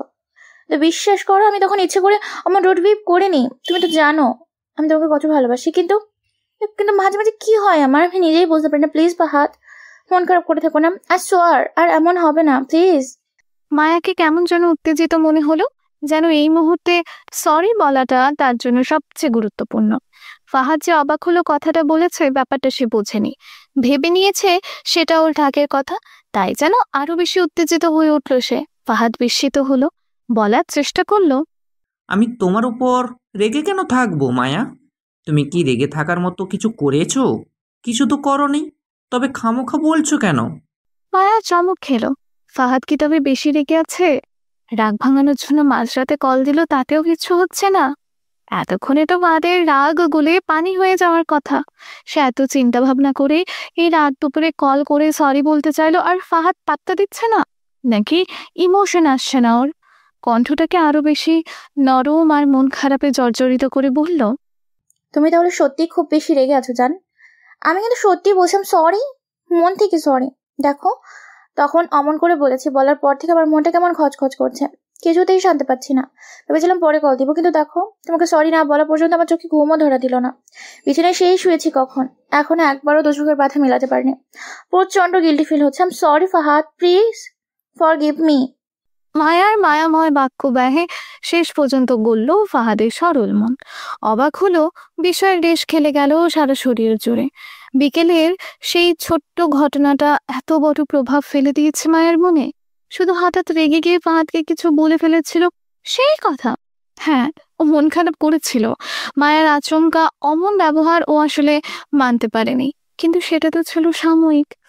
মায়া ওকে এতটাই ভালোবাসে যে ওই সামান্য মিসবিহেভটা নিয়ে এখনো মন খারাপ করে আছে। ভাবতেই ওর জন্য কেমন যেন মায়া লাগলো ওর। মেয়েটা সত্যিই ওকে খুব বেশি ভালোবাসে। ওকে আশ্বস্ত করতে নরম গলায় বলল, তুমি ভুল ভাবছো মায়া, আমি তখন কিছুই মনে করিনি। আসলে আমারই ভুল ছিল, হুট করে অমন করা উচিত হয়নি। সেই জন্য কড়া কথা বলেছো, তাতে দোষের তো কিচ্ছু হয়নি। মাঝে মাঝে মানুষের এমন হয়, হুট করেই কোনো কারণ ছাড়া রেগে যায়। এটা সব মানুষেরই কম বেশি হয়, আমি জানি সেটা মায়াবিনী। তাই আমি মন খারাপ করিনি, বিশ্বাস করো, একটুও না। সত্যি? কণ্ঠের মাঝেই যেন উল্লাস উপচে পড়ে মায়ার। ফাহাদ হাসে ওর এই বাচ্চামো দেখে, মৃদু স্বরে জানান দেয়, ভালোবাসি ফাহাদ, অনেক বেশি ভালোবাসি। প্রত্যুত্তরে মায়ার গদগদ হয়ে আসা কণ্ঠ শোনা যায়। সে যেন খুশিতে লাফিয়ে উঠেছে, আহ্লাদ করে বলল, সত্যি ভালোবাসি। এখন ঘুমাও তো, অনেক রাত হয়ে গেছে। না ঘুমালে তো আবার তোমার চোখে নিচে কালি পড়ে যাবে, তখন পেতনি লাগবে, পেতনি, বুঝেছো? এখন লক্ষ্মী মেয়ের মতো ঘুমাও। বলেই মিষ্টি করে হেসে ফোনটা রেখে দিল ফাহাদ। স্ক্রিনের দিকে তাকিয়ে মায়ার মুখে ফুটে উঠল অদ্ভুত এক বাঁকা হাসি। সে হাসিতে সৌন্দর্য প্রকাশ পেল না, শব্দ হলো না, শুধু ঠোঁটের কোণটা বেঁকে গেল একটু। না ঘুমালে তোমার চোখের নিচে কালি পড়ে, তাই নাকি আপু? তা প্রতিদিনই যে রাত জাগিস, কই এখন তো কালি পড়ছে না। ফাহাদ ভাই কি জানে সে কথা? কারো বিদ্রুপ মেশানো কণ্ঠ শুনে ফিরে তাকালো মায়া। দেখতে পেল ব্যালকনির অপর সাইডে কফির কাপ হাতে দাঁড়িয়ে আছে ছায়া। এই ব্যালকনিটায় দুটো রুম থেকে আসা যায়, একটা মায়ার আর অন্যটা ছায়ার। দুবোন পাশাপাশি থাকবে বলে এই ব্যবস্থা করেছেন ওদের বাবা। ওকে এই সময় এখানে দেখেই মেজাজ বিগড়ে গেল ওর। রাগী কণ্ঠে বলল, তুই এখানে এই সময় ব্যালকনিতে কি করিস? কফি খেতে খেতে তোর প্রেমালাপ শুনতে এসেছি। আমার তো আর তোর মতো এতগুলো জানো বাবু শোনানি, এত মিষ্টি মিষ্টি করে কথা বলারও কেউ নেই, তাই তোরটা শুনেই না হয় থাকি। বলে গা জ্বালানো টাইপ একটা হাসি উপহার দিল মায়াকে। ও রেগে উঠল। বারুদের মতো ফুঁসে উঠে উঠল, এই এত রাতে তোর কফি খেতে হবে নাকি? আমার জায়গা পাস না? যা বলছি এখান থেকে যা। ছায়া অবাক হলো না, কারণ সে জানে তার এই বড় বোন চিরকালই এমন বদমেজাজি। তার মেজাজকে পাত্তা দেওয়ার কোনো মানেই হয় না। ডোন্ট কেয়ার মুড নিয়ে বলল, ব্যালকনিটা তোমার একা না আপু, যে তুই বলে আমি সুরসুর করে চলে যাব। তোর দরকার হলে তুই যা, আমি যাচ্ছি না। বলেই অন্যদিকে তাকিয়ে কফির কাপে চুমুক দিল ছায়া। এগিয়ে এসে ব্যালকনির রেলিং ধরে দাঁড়ালো। কাপটা রেলিং এর উপর রেখে হাত দুটো ঠেকালো তার পাশে। বাহিরের দিকে অহেতুক মাথা ঝুঁকিয়ে খুব মনোযোগ দিয়ে কি যেন দেখতে ব্যস্ত হয়ে গেল। এদিকে মায়া যে দাঁড়িয়ে দাঁড়িয়ে তুষের আগুনের মতন ফুঁসছে সেটা আর খেয়ালই করলো না। ভাব দেখালো এমন যেন ও ছাড়া আর সেখানে দ্বিতীয় কোনো প্রাণীর অস্তিত্বই নেই। মায়া কিছুক্ষণ কঠিন দৃষ্টিতে তাকিয়ে থাকলো ওর দিকে। ওর কার্যকলাপ নিবিড়ভাবে পর্যবেক্ষণ করলো। অতঃপর দপদপ পায়ে হেঁটে চলে গেল নিজের ঘরে। যাওয়ার পর প্রচন্ড শব্দ করে দরজাটা লাগাতেও ভুলল না, কিন্তু ছায়া তাতেও ফিরে তাকালো না, নিজের কাজেই ব্যস্ত হয়ে রইল। 7 দিন পর হসপিটাল থেকে রিলিজ দেওয়া হলো তোফায়েল সাহেবকে। একদিনে বেশ কয়েকবার সাদাফ নামে সেই পরোপকারী ছেলেটার সাথে দেখা হয়েছিল রাকার। দ্বিতীয়বার যখন তোফায়েল সাহেবের সঙ্গে দেখা করার জন্য হসপিটালে এসেছিল, তখনও কেবিন থেকে বেরিয়ে গিয়েছিল হারিয়ে। তারপর আর খুঁজে পায় না। সেই খুঁজতে খুঁজতে আবারও দেখা হয়ে গেল সেই সাদাফের সাথে। ইতস্তত করে আবারও সাহায্য চেয়ে বসে ওর কাছে। সাদাফ অবাক হয়। রাকার যে স্মৃতিশক্তি বড়ই দুর্বল সেটা বুঝতে দেরি হয় না। মনে মনে হাসে, এই মেয়ে তার শ্বশুরবাড়ি গিয়ে প্রথম প্রথম নিজের বরকে চিনবে কি করে কে জানে। ভাবতেই পেট ফেটে হাসি আসে ওর। কোনো মতে হাসি আটকে ওকে নিয়ে যায় সেই কার্ডিওলজি ডিপার্টমেন্টে। আবারও দেখা হয়, বিপদে পড়ে না, এমনি রাস্তায় কথা হয় সাদাফের সাথে, বিনিময় মিষ্টি মিষ্টি দু একটা বাক্যের। বর্তমানে রিকশায় চড়ে বসার দিকে যাচ্ছিল রাকা মাহি। ভার্সিটি থেকে ফিরছিল। রাকার কাছে ওর এতদিনের কাণ্ডকীর্তি শুনে অবাক হলো মাহিও। সাদাফের সাথে ওর কিভাবে, কোথায়, কতবার দেখা হয়েছে সেসব খুঁটিয়ে খুঁটিয়ে শুনে তারপর হঠাৎ গম্ভীর হয়ে যায়। রাকা ভ্রু কুচকে তাকিয়ে থাকে ওর দিকে, প্রশ্ন করে, কি রে, তোর আবার কি হলো? মাহি জবাব দিল না, দাঁত দিয়ে নখ খুঁড়তে লাগলো। ওকে বা হাত দিয়ে আলতো করে একটা ধাক্কা দিল রাকা। কুঞ্চিত ভ্রুদয় আরো কুচকে রেখে বলল, আব্বে ওই। হ্যাঁ বল। কিছুটা থতমত খেয়ে বলল মাহি। রাকা অবাক হলো, হঠাৎ কি নিয়ে এত চিন্তা শুরু করলো এই মেয়ে। আমি কি বলবো, বলবি তো তুই। এত কি চিন্তা করছিস? ভাবছি। বলে আবারও গুম মেরে গেল মাহি। সে এখন গম্ভীর চিন্তায় মগ্ন। রাকার ব্যাপারটা নিয়ে। রাকা কি সাদাফের প্রেমে পড়ে গেছে? কিংবা সাদাফ? বারবার দেখা হচ্ছে, বিপদে পড়েই হোক বা যেভাবে, ছেলেটা ওকে সাহায্য করছে, রাকাও হেল্প নিচ্ছে, মিষ্টি মিষ্টি কথা হচ্ছে। তার মানে কি দাঁড়ায়? প্রেম হতে তো বেশি দেরি নেই। খানিক পর বলল, রাকা সত্যি করে বলতো, তুই কই সাফাতকে পছন্দ করা শুরু করেছিস? বাই এনি চান্স প্রেমে পড়েছিস নি তো? ধুর, কি যে বলিস না তুই। আমি তো মাথা মুন্ডু কিচ্ছু খুঁজে পাই না। আমি ঠিকই বলি, দেখ দোস্ত, আমারে মিথ্যা বলিস না। আই এম ড্যাম শিওর তুই প্রেমে পড়েছিস। কেমনে বুঝলি? বিরক্ত হয়ে প্রশ্ন ছড়ে রাকা। বুঝলাম কিভাবে, দাঁড়া বলছি। প্রথমত প্রায় প্রায় ওই ছেলেটার সাথে তোর দেখা হয়, কথা হয়, কিন্তু ব্যাপারটা তুই আমারে বলিস নাই। যেখানে তুই সব কথাই, একেবারে সব কথাই বলিস, সেখানে এই ব্যাপারে বললি না কেন? এটা কি বলার মতো কোনো ব্যাপার হলো মাহি? এটা তো কোনো ইম্পর্ট্যান্ট বিষয় না। আচ্ছা যা বল, এটা থেকে কি বোঝা যায়? তুই এটা আমাকে বলিসনি, তোর লজ্জায় আমি খেয়াল করে দেখেছি। তুই যখন আমাকে ওই ছেলের কথা বললি তখন কথায় কথায় কেমন লজ্জা পেয়ে যাচ্ছিলি, একেবারে লজ্জায় লাল হয়ে যাচ্ছিল তোর গাল। এই দেখ, তোর গাল এখনো লাল হচ্ছে, এই দেখ। মাহিকে উত্তেজিত লাগে। রাকা খেয়াল করে সত্যি সত্যিই তার গাল দুটো ভারী ভারী লাগছে। তার মানে কি সে লজ্জা পাচ্ছে? গাল লাল হয়ে উঠেছে কি? মাহি হাসে, দুষ্টুমির গলায় বলল, প্রেমে পড়লে এমন হয়, বুঝছিস? এমনই হয়। আমি প্রেমে পড়িনি, তুই কি আমাকে নেতা বাচ্চা ভাবিস যে আমি বুঝবো না? কথা শুনে আরো বেশি লজ্জায় পড়ে যায় রাকা। কপট রাগ দেখিয়ে বলল, না, তুই নেতা বাচ্চা হতে যাবি কেন? তুই হচ্ছিস পাকা বুড়ি, হয়েছে অনেক। এবার থাম, পাকনামো ছেড়ে বাসায় যা। বলেই রিক্সা থেকে নেমে যায় রাকা। তার বাসা চলে এসেছে। মাহির বাসা এখান থেকে আরো কিছুটা দূরে, তাই ও এই রিকশায় চলে যাবে। রিকশায় থাকা মাহিকে উদ্দেশ্য করে বলল, থাক গেলাম। মাহি হাত নাড়িয়ে টাটা দেখালো। রাকাও প্রতি উত্তরে হাত নাড়িয়ে ঢুকে গেল বিল্ডিং এর ভেতর। মাহিকে নিয়ে রিকশা এগিয়ে চলল। টিয়ার বেডরুমে বসে আছে 3 বান্ধবী, রাকা, মাহি আর টিয়া। উপলক্ষ হলো টিয়ার এঙ্গেজমেন্ট। আজই টিয়ার এঙ্গেজমেন্ট সেরে ফেলা হবে। হসপিটাল থেকে রিলিজ হয়ে বাড়ি আসার পরেই টিয়ার বিয়ের ভূত মাথায় চেপেছে তোফায়েল সাহেবের। যে বিয়ের জন্য ওনার এমন অপমান স্ট্রোক করে হসপিটাল অবধি টেনে নিয়ে গেল, সেই বিয়ে আটকে রাখার কোনো মানেই হয় না। অতি দ্রুততার সাথে নতুন একটা পাত্র খুঁজে বের করেছেন উনি। তবে এবারে আর কোনো ভুল করেননি। ছেলে দেখার আগে তার সম্পর্কে সমস্ত ডিটেইলস বের করেছেন। ফ্যামিলি ব্যাকগ্রাউন্ড, ছেলের পরিবারের সাথে এলাকার মানুষের মন্তব্য, একেবারে সব শুনেছেন। শুনে সিদ্ধান্ত নিয়েছেন এবার আর কোনো ধুমধাম হবে না, কোনো আয়োজন হবে না। জাস্ট ছেলে আসবে, দেখবে, পছন্দ হলে আংটি পরিয়ে রেখে যাবে, 2-1 দিন পর বিয়ে দিয়ে দেবেন। চাই কি, বরপক্ষ চাইলে আর ওনাদের পছন্দ হলে একেবারে বিয়েও করাতে পারেন। নো ঝুট ঝামেলা, অনলি বিয়ে অ্যান্ড মাইয়া বিদায়।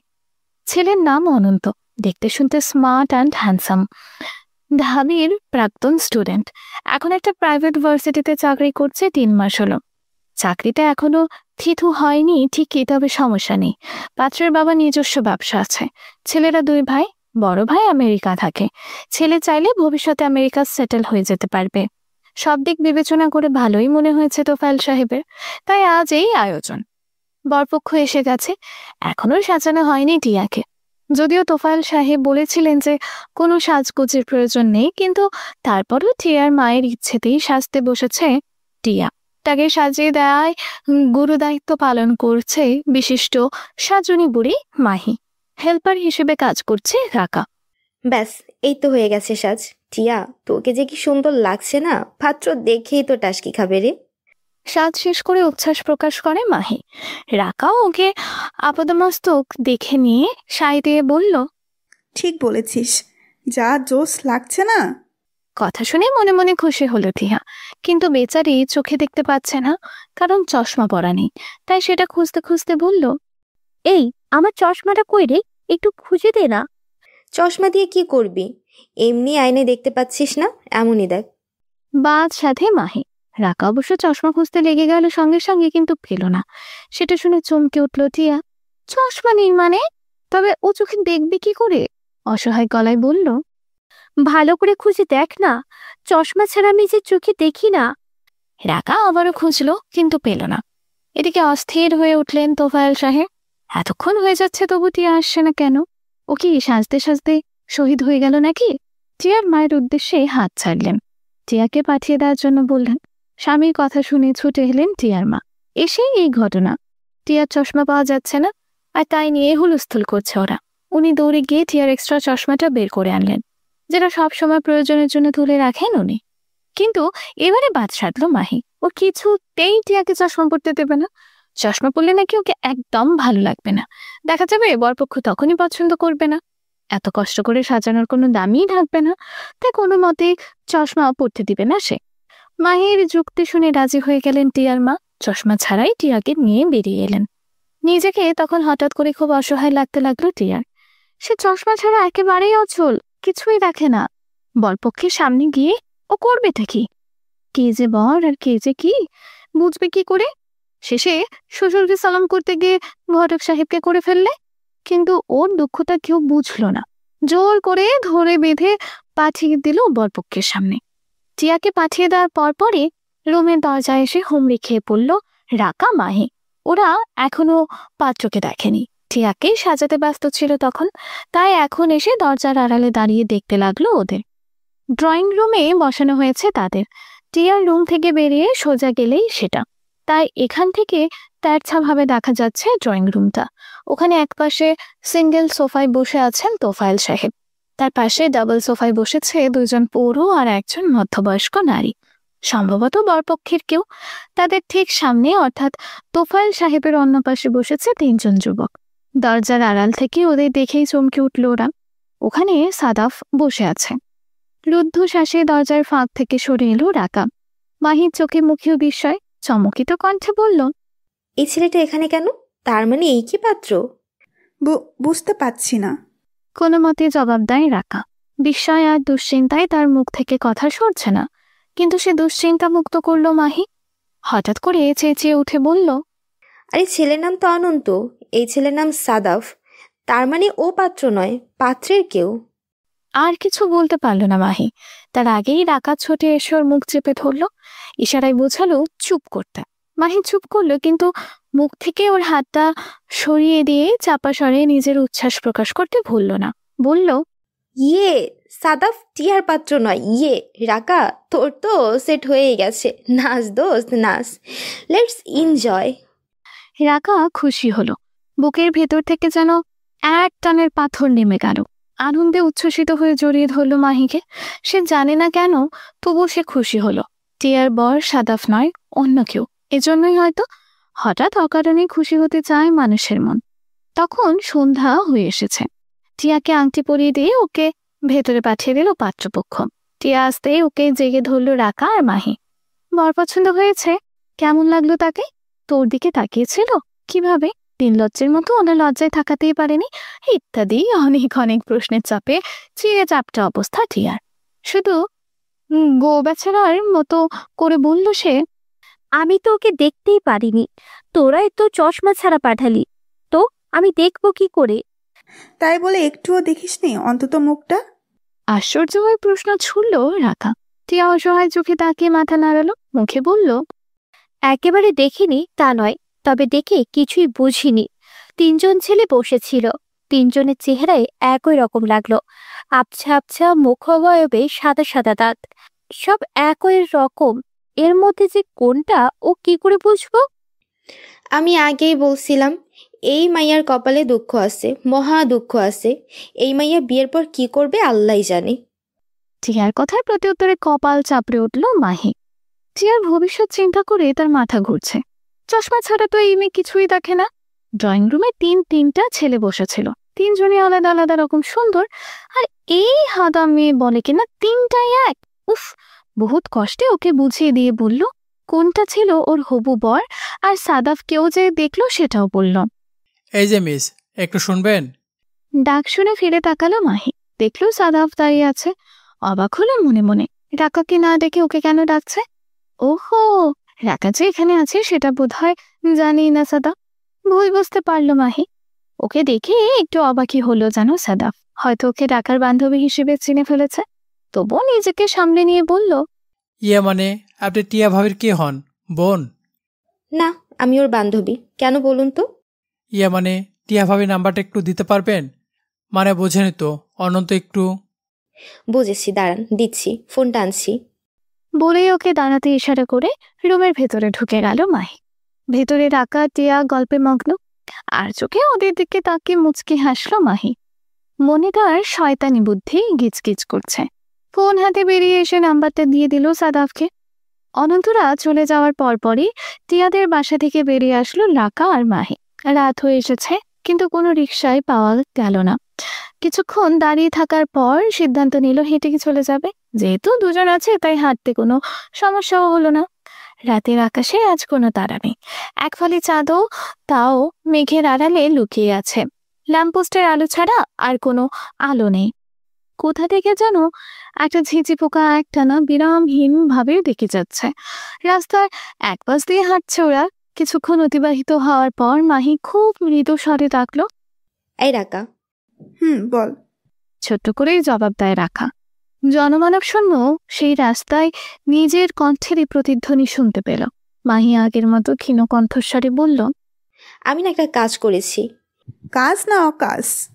তীক্ষ্ণ দৃষ্টিতে তাকালো রাকা। মাহির কথার ধরনই বলে দিচ্ছে ও কোনো একটা অকাজ করে এসেছে।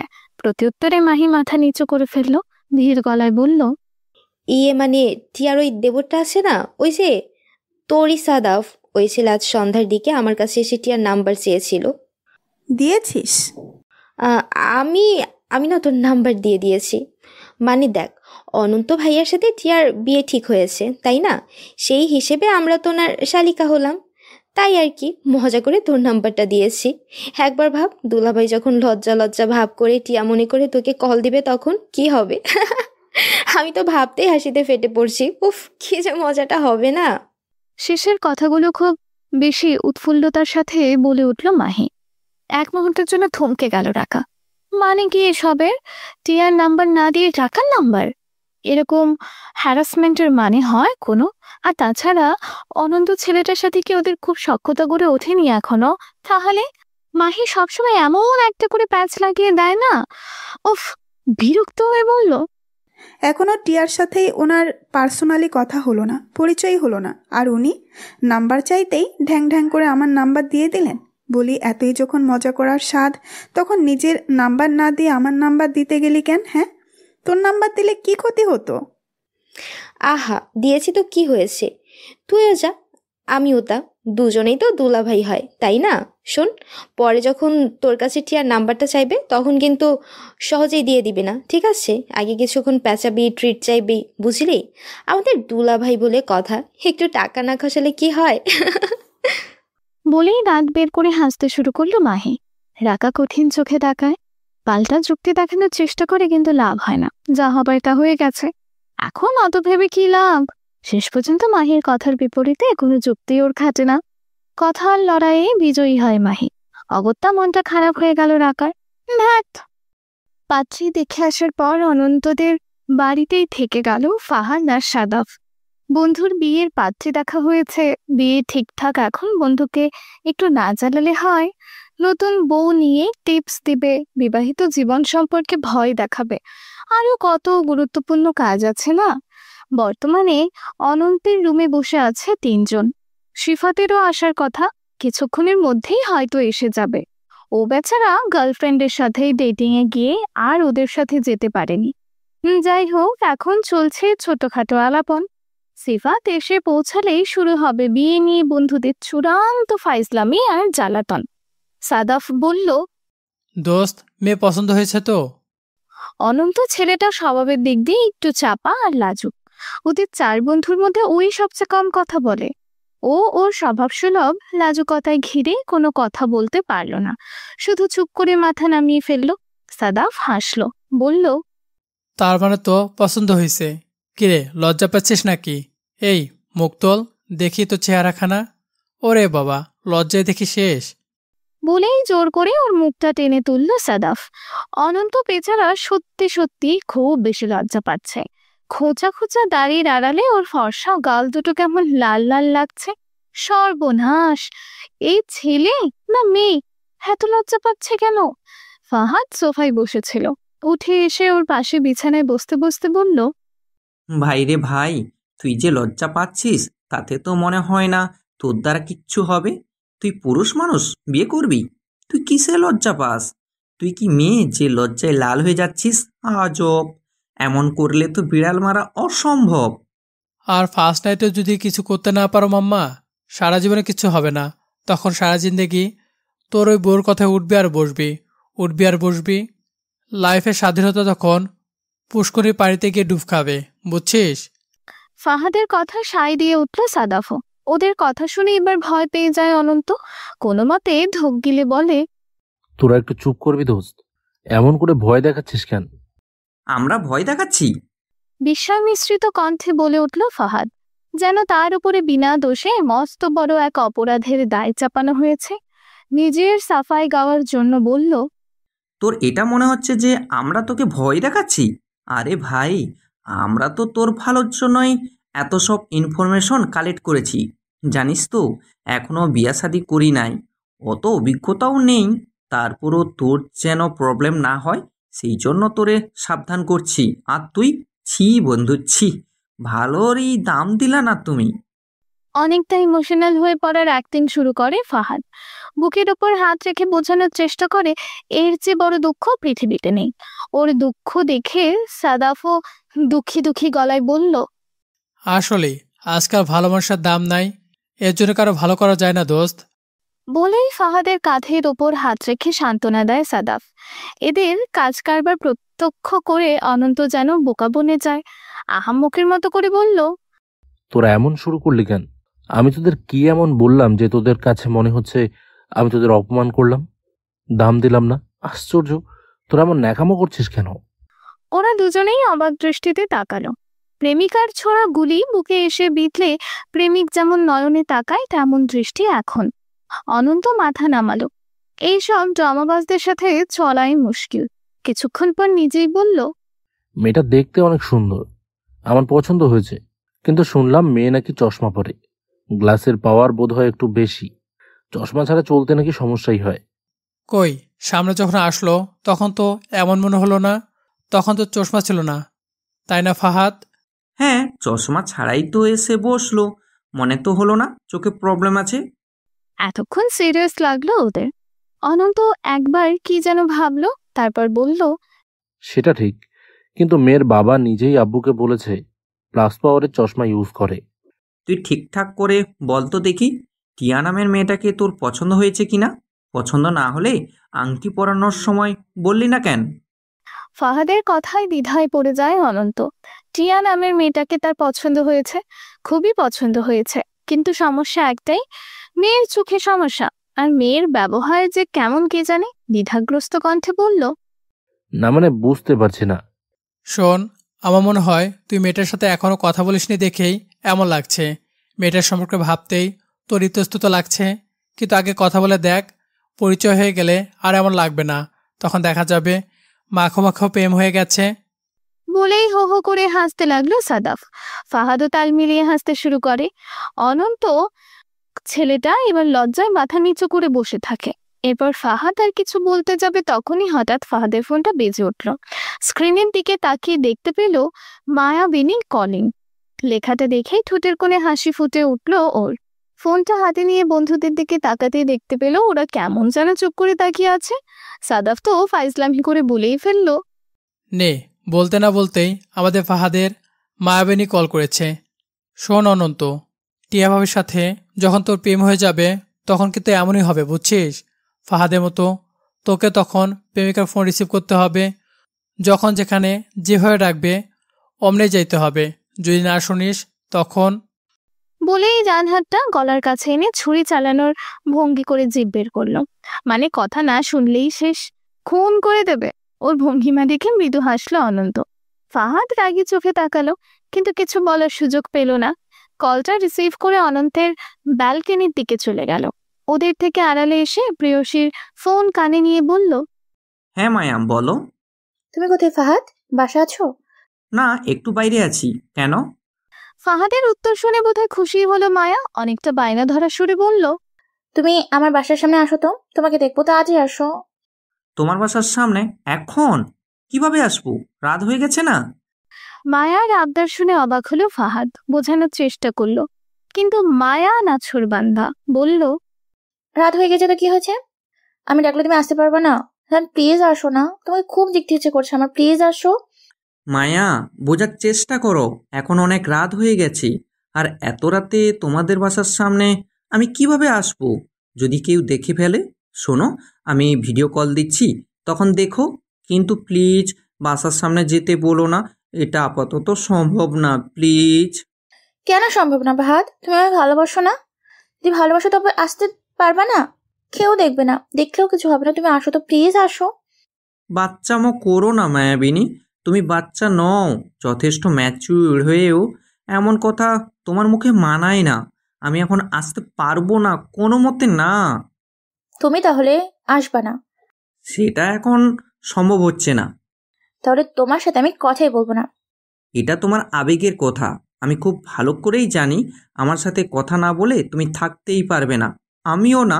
শোনো, তুমি ঘুমানোর আগে ভিডিও কল দিও, কথা হবে। এখন রাখছি, বাই। বলেই ওকে আর কিছু বলার সুযোগ না দিয়ে কলটা কেটে দিল ফাহাদ। হঠাৎ করেই মাথার উপর খুব বিরক্ত লাগছে। মেয়েটা সময়ে অসময়ে কারণে অকারণে এমন উটকো বায়না ধরে। রাত বিরাতে ঘুম থেকে জেগে ওঠে বলে দেখতে ইচ্ছা করছে। বলি, এটা কি মগের মুল্লুক যে যখন যা বলবে তাই হবে? প্রেম মানেই যন্ত্রণা, কেন যে মানুষ প্রেম করে। ফাহাদ ফোন কেটে দেওয়ার পরপরই হতভম্ব হয়ে গেল মায়া। স্ক্রিনের দিকে বিস্ফোরিত দৃষ্টিতে তাকিয়ে রইল। ফাহাদ তার কথা শুনল না, তার আবদার রাখলো না। কেন? ভাবতেই হঠাৎ করেই ওর প্রতি একটা কঠিন রাগ সৃষ্টি হলো মস্তিষ্কে। ইচ্ছে হলো ফাহাদের গলা চেপে ধরতে। ছেলেটার এত বড় সাহস হলো কি করে? মায়ার ক্ষোভের অনলে ঘি ঢালার কাজটা করলো ছায়া। টিটকিরি মেরে বলল, কিরে, তোর পাগল প্রেমিক আসতে রাজি হলো না? আগেই বলেছিলাম হবে না, দেখলি তো। বলেই গা জ্বালানো তার ফাঁসি উপহার দিল ওকে। মায়া অগ্নি দৃষ্টিতে তাকালো। এমনই কঠিন সেই দৃষ্টি যে দেখলে মনে হবে ওই চোখ দিয়ে কাউকে ভস্ম করে দেওয়ার ক্ষমতা রাখে সে। দাঁতে দাঁত চেপে ধরে বলল, তুই এখন এখান থেকে যা ছায়া, চলে যা।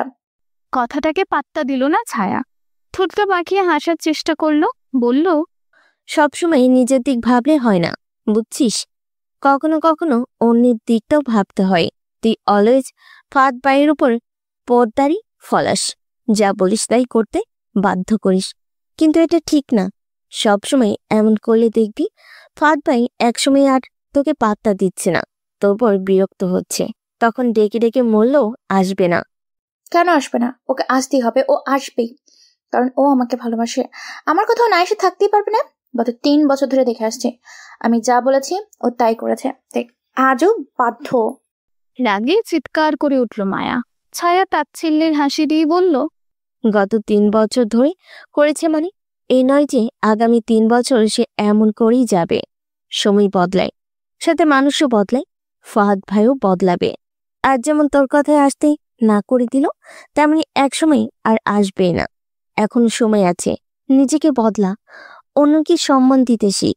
শুধু তোর কথাটাই শেষ কথা নয়, আরো কারো কথা থাকতে পারে। খবরদার, আমাকে জ্ঞান দিতে আসবি না তুই। ছোটর মতো থাক, পাকনামি করতে আসবি না একদম। আর এক্ষুনি বেরিয়ে যায় এখান থেকে। ফাহাদ আস, আমি দেখে নিব। হাত দেখিয়ে ওকে চলে যেতে ইশারা করলো মায়া। রাগে তার গা জ্বলে যাচ্ছে। কাউকে খুন করে ফেলতে ইচ্ছে করছে। কাকে? ফাহাদকে হয়তো বা। কিন্তু ছায়া গেল না, ঠায় দাঁড়িয়ে থেকে বলল, রাগ দিয়ে বিশ্ব জয় করা যায় না আপু। আমি জানি ফাহাদ ভাই তোকে ভালোবাসে, খুব ভালোবাসে। তোর ওই 8-10টা বয়ফ্রেন্ডের মতো ও নয়। তাই বলছি, এমন ভালোবাসা হেলাই হারাস না। সময় থাকতে সূর্যে যা। তোকে যেতে বলেছি আমি, যা এখান থেকে। হাতের কাছে একটা ফ্লাওয়ার ভাস পেয়ে ছুঁড়ে মারে সেটা। দেয়ালের গায়ে বাড়ি খেয়ে ঝনঝন করে মেঝেতে পড়ে যায়। ভেতরের ফুলগুলো ছিটকে এলোমেলো হয়ে যায়। ছায়া ভীরু চোখে বোনের দিকে তাকায়। তার ফর্সা মুখ বিবর্ণ হয়ে গিয়েছে, কেমন ফ্যাকাশে দেখাচ্ছে। শুধু চোখ দুটোকেই উজ্জ্বল লাগছে। রাগে জলজল করতে থাকা 2 চোখ। বুঝতে পারে আর বেশিক্ষণ এখানে থাকা নিরাপদ নয় ওর জন্য। ছুটে বেরিয়ে যায় ঘর থেকে। ও বেরিয়ে যেতেই আরো একটা শোপিস তুলে দেয়ালে ছুড়ে দেয় মায়া। আগের মতো ধাতব নয়, এটা ক্রিস্টালের তৈরি। বাড়ি খেয়ে মুহূর্তেই চূর্ণ বিচূর্ণ হয়ে ছড়িয়ে পড়ে মেঝেতে। ওর রাগ কমছে না, বরং বেড়েই চলেছে। নিজেকে শান্ত রাখার চেষ্টা করে মায়া, সম্ভব হয় না। রাগে নিজের চুল নিজেই ছিঁড়তে শুরু করে। অস্থির অশান্তি লাগে, কিছুই সহ্য হচ্ছে না। অদ্ভুত যন্ত্রণায় নিঃশ্বাস হয়ে যায় মায়া। ফোনে কথা বলা শেষ করে ব্যালকনি থেকে রুমে প্রবেশ করলো ফাহাদ। প্রেম করার জন্য নিজের প্রতি একটা চাপা আক্ষেপ প্রকাশ করে বলল, সালা, প্রেম করাও দোষ, না করাও দোষ। শোন অনন্ত, খবরদার টিয়া ভাবির সাথে প্রেম করতে যাস না। মাইয়া মানুষ যে কি সেইটা আমি বুঝছি। আমার অত ভুল তুই করিস না ভাই। বিয়া ঠিক করছে, তুই সিধা বিয়ার পিড়িতে গিয়া বস। নো প্রেম, নো ঝামেলা।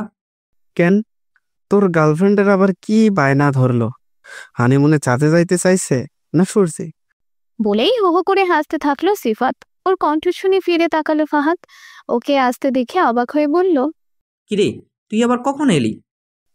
যখন তুমি তোমার গার্লফ্রেন্ডের সাথে প্রেমালাপ করতে ব্যস্ত ছিলে তখন। হাসতে হাসতে জবাব দিল সিফাত। ফাহাদ গিয়ে সাদাফের পাশে সোফায় বসলো। ওর মুখের ভাব দেখে ভ্রু কুচকালো সাদাফ। ধীর কণ্ঠে জিজ্ঞেস করলো, তোর আবার কি হলো? কি এবার হবে? রাতের বেলায় ফোন দিয়ে বলে দেখতে ইচ্ছে করছে, পাঁচার সামনে আসো। ভাই রে ভাই, এটা কি মগের মল্লুক বল? কেন, সমস্যা কি? যাইতি, প্রেমিকার সাথে রসালাপ করে আসতি। বলেই মিটমিটিয়ে হাসতে শুরু করলো সাদাফ। ফাহাদ বিরক্ত হলো, নাক মুখ কুঁচকে ফেলে বলল, পাগল তুই! এই আঁধার রাতে আমি যদি ওই এলাকায় যাই আর ওদের এলাকার ওই খাইটাস গার্ডটা যদি দেখে, ভাবতে পারছিস আমারে কি করবে? এমনি এমনি ছাড়বে? চোর বইলা চিল্লায় লোক জড়ো করবে না? এর জন্য বলেছিলাম দোস্ত, জীবনে আর যাই করো প্রেম করো না। তোমরা তো শুনলা না, ড্যাং ড্যাং করে প্রেম করে বেড়াইলা। ল এখন ঠেলা সামলাও। সাদাফের সহজ জবাব। প্রত্যুত্তরে কিছু বলল না ফাহাদ। অনন্তের পাশ থেকে ফোরন কাটল সিফাত। বিদ্রুপের হাসি দিয়ে বলল, নিজে যখন প্রেম করবা তখন দেখবো আমরা। এত বড় বড় কথা কোত্থেকে আসে? গার্লফ্রেন্ডের কথায় যখন চরকি নাচন নাচবি তখন হবে আসল মজা। আমার মোটেও তোদের মতো জ্বালানি মার্কা গার্লফ্রেন্ড হবে না। আমার গার্লফ্রেন্ড হবে মিষ্টি, মাধুর্য পরিপূর্ণ একটা মেয়ে। আমি রোমান্টিক কিছু বললে সে লজ্জা পাবে। আমি তার লাজুক মুখের প্রেমে পড়ব। মাঝে মাঝে ছোট ছোট আবদার করবে, বায়না ধরবে, কিন্তু কখনোই লিমিট ক্রস করবে না।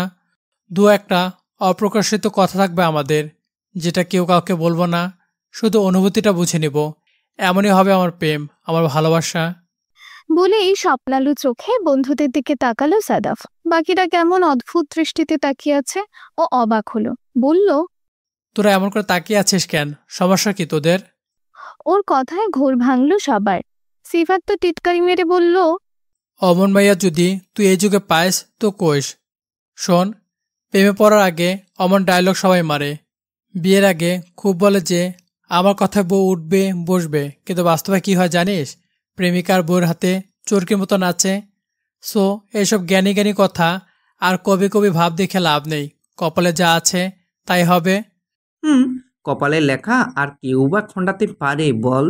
যেমন কপাল তেমনি তো হবে। সায় জানায় ফাহাদও। এদের এইসব কথাবার্তা শুনে ভরকে গেল অনন্ত। কিছুটা রাগও হলো। এরা কি একে টিপস দিতে এসেছে নাকি নিজেদের দুঃখ বিলাস করতে এসেছে? বিরক্ত হয়ে বলল, আরে রাগ তো তোদের ফিলোসফি মার্কা পাইছিল। ওইসব বাদ দিয়ে আমারে বল এখন আমি কি করব? টিয়া মেয়েটার সাথে পার্সোনালি কথা বলবো। বলবি না মানে?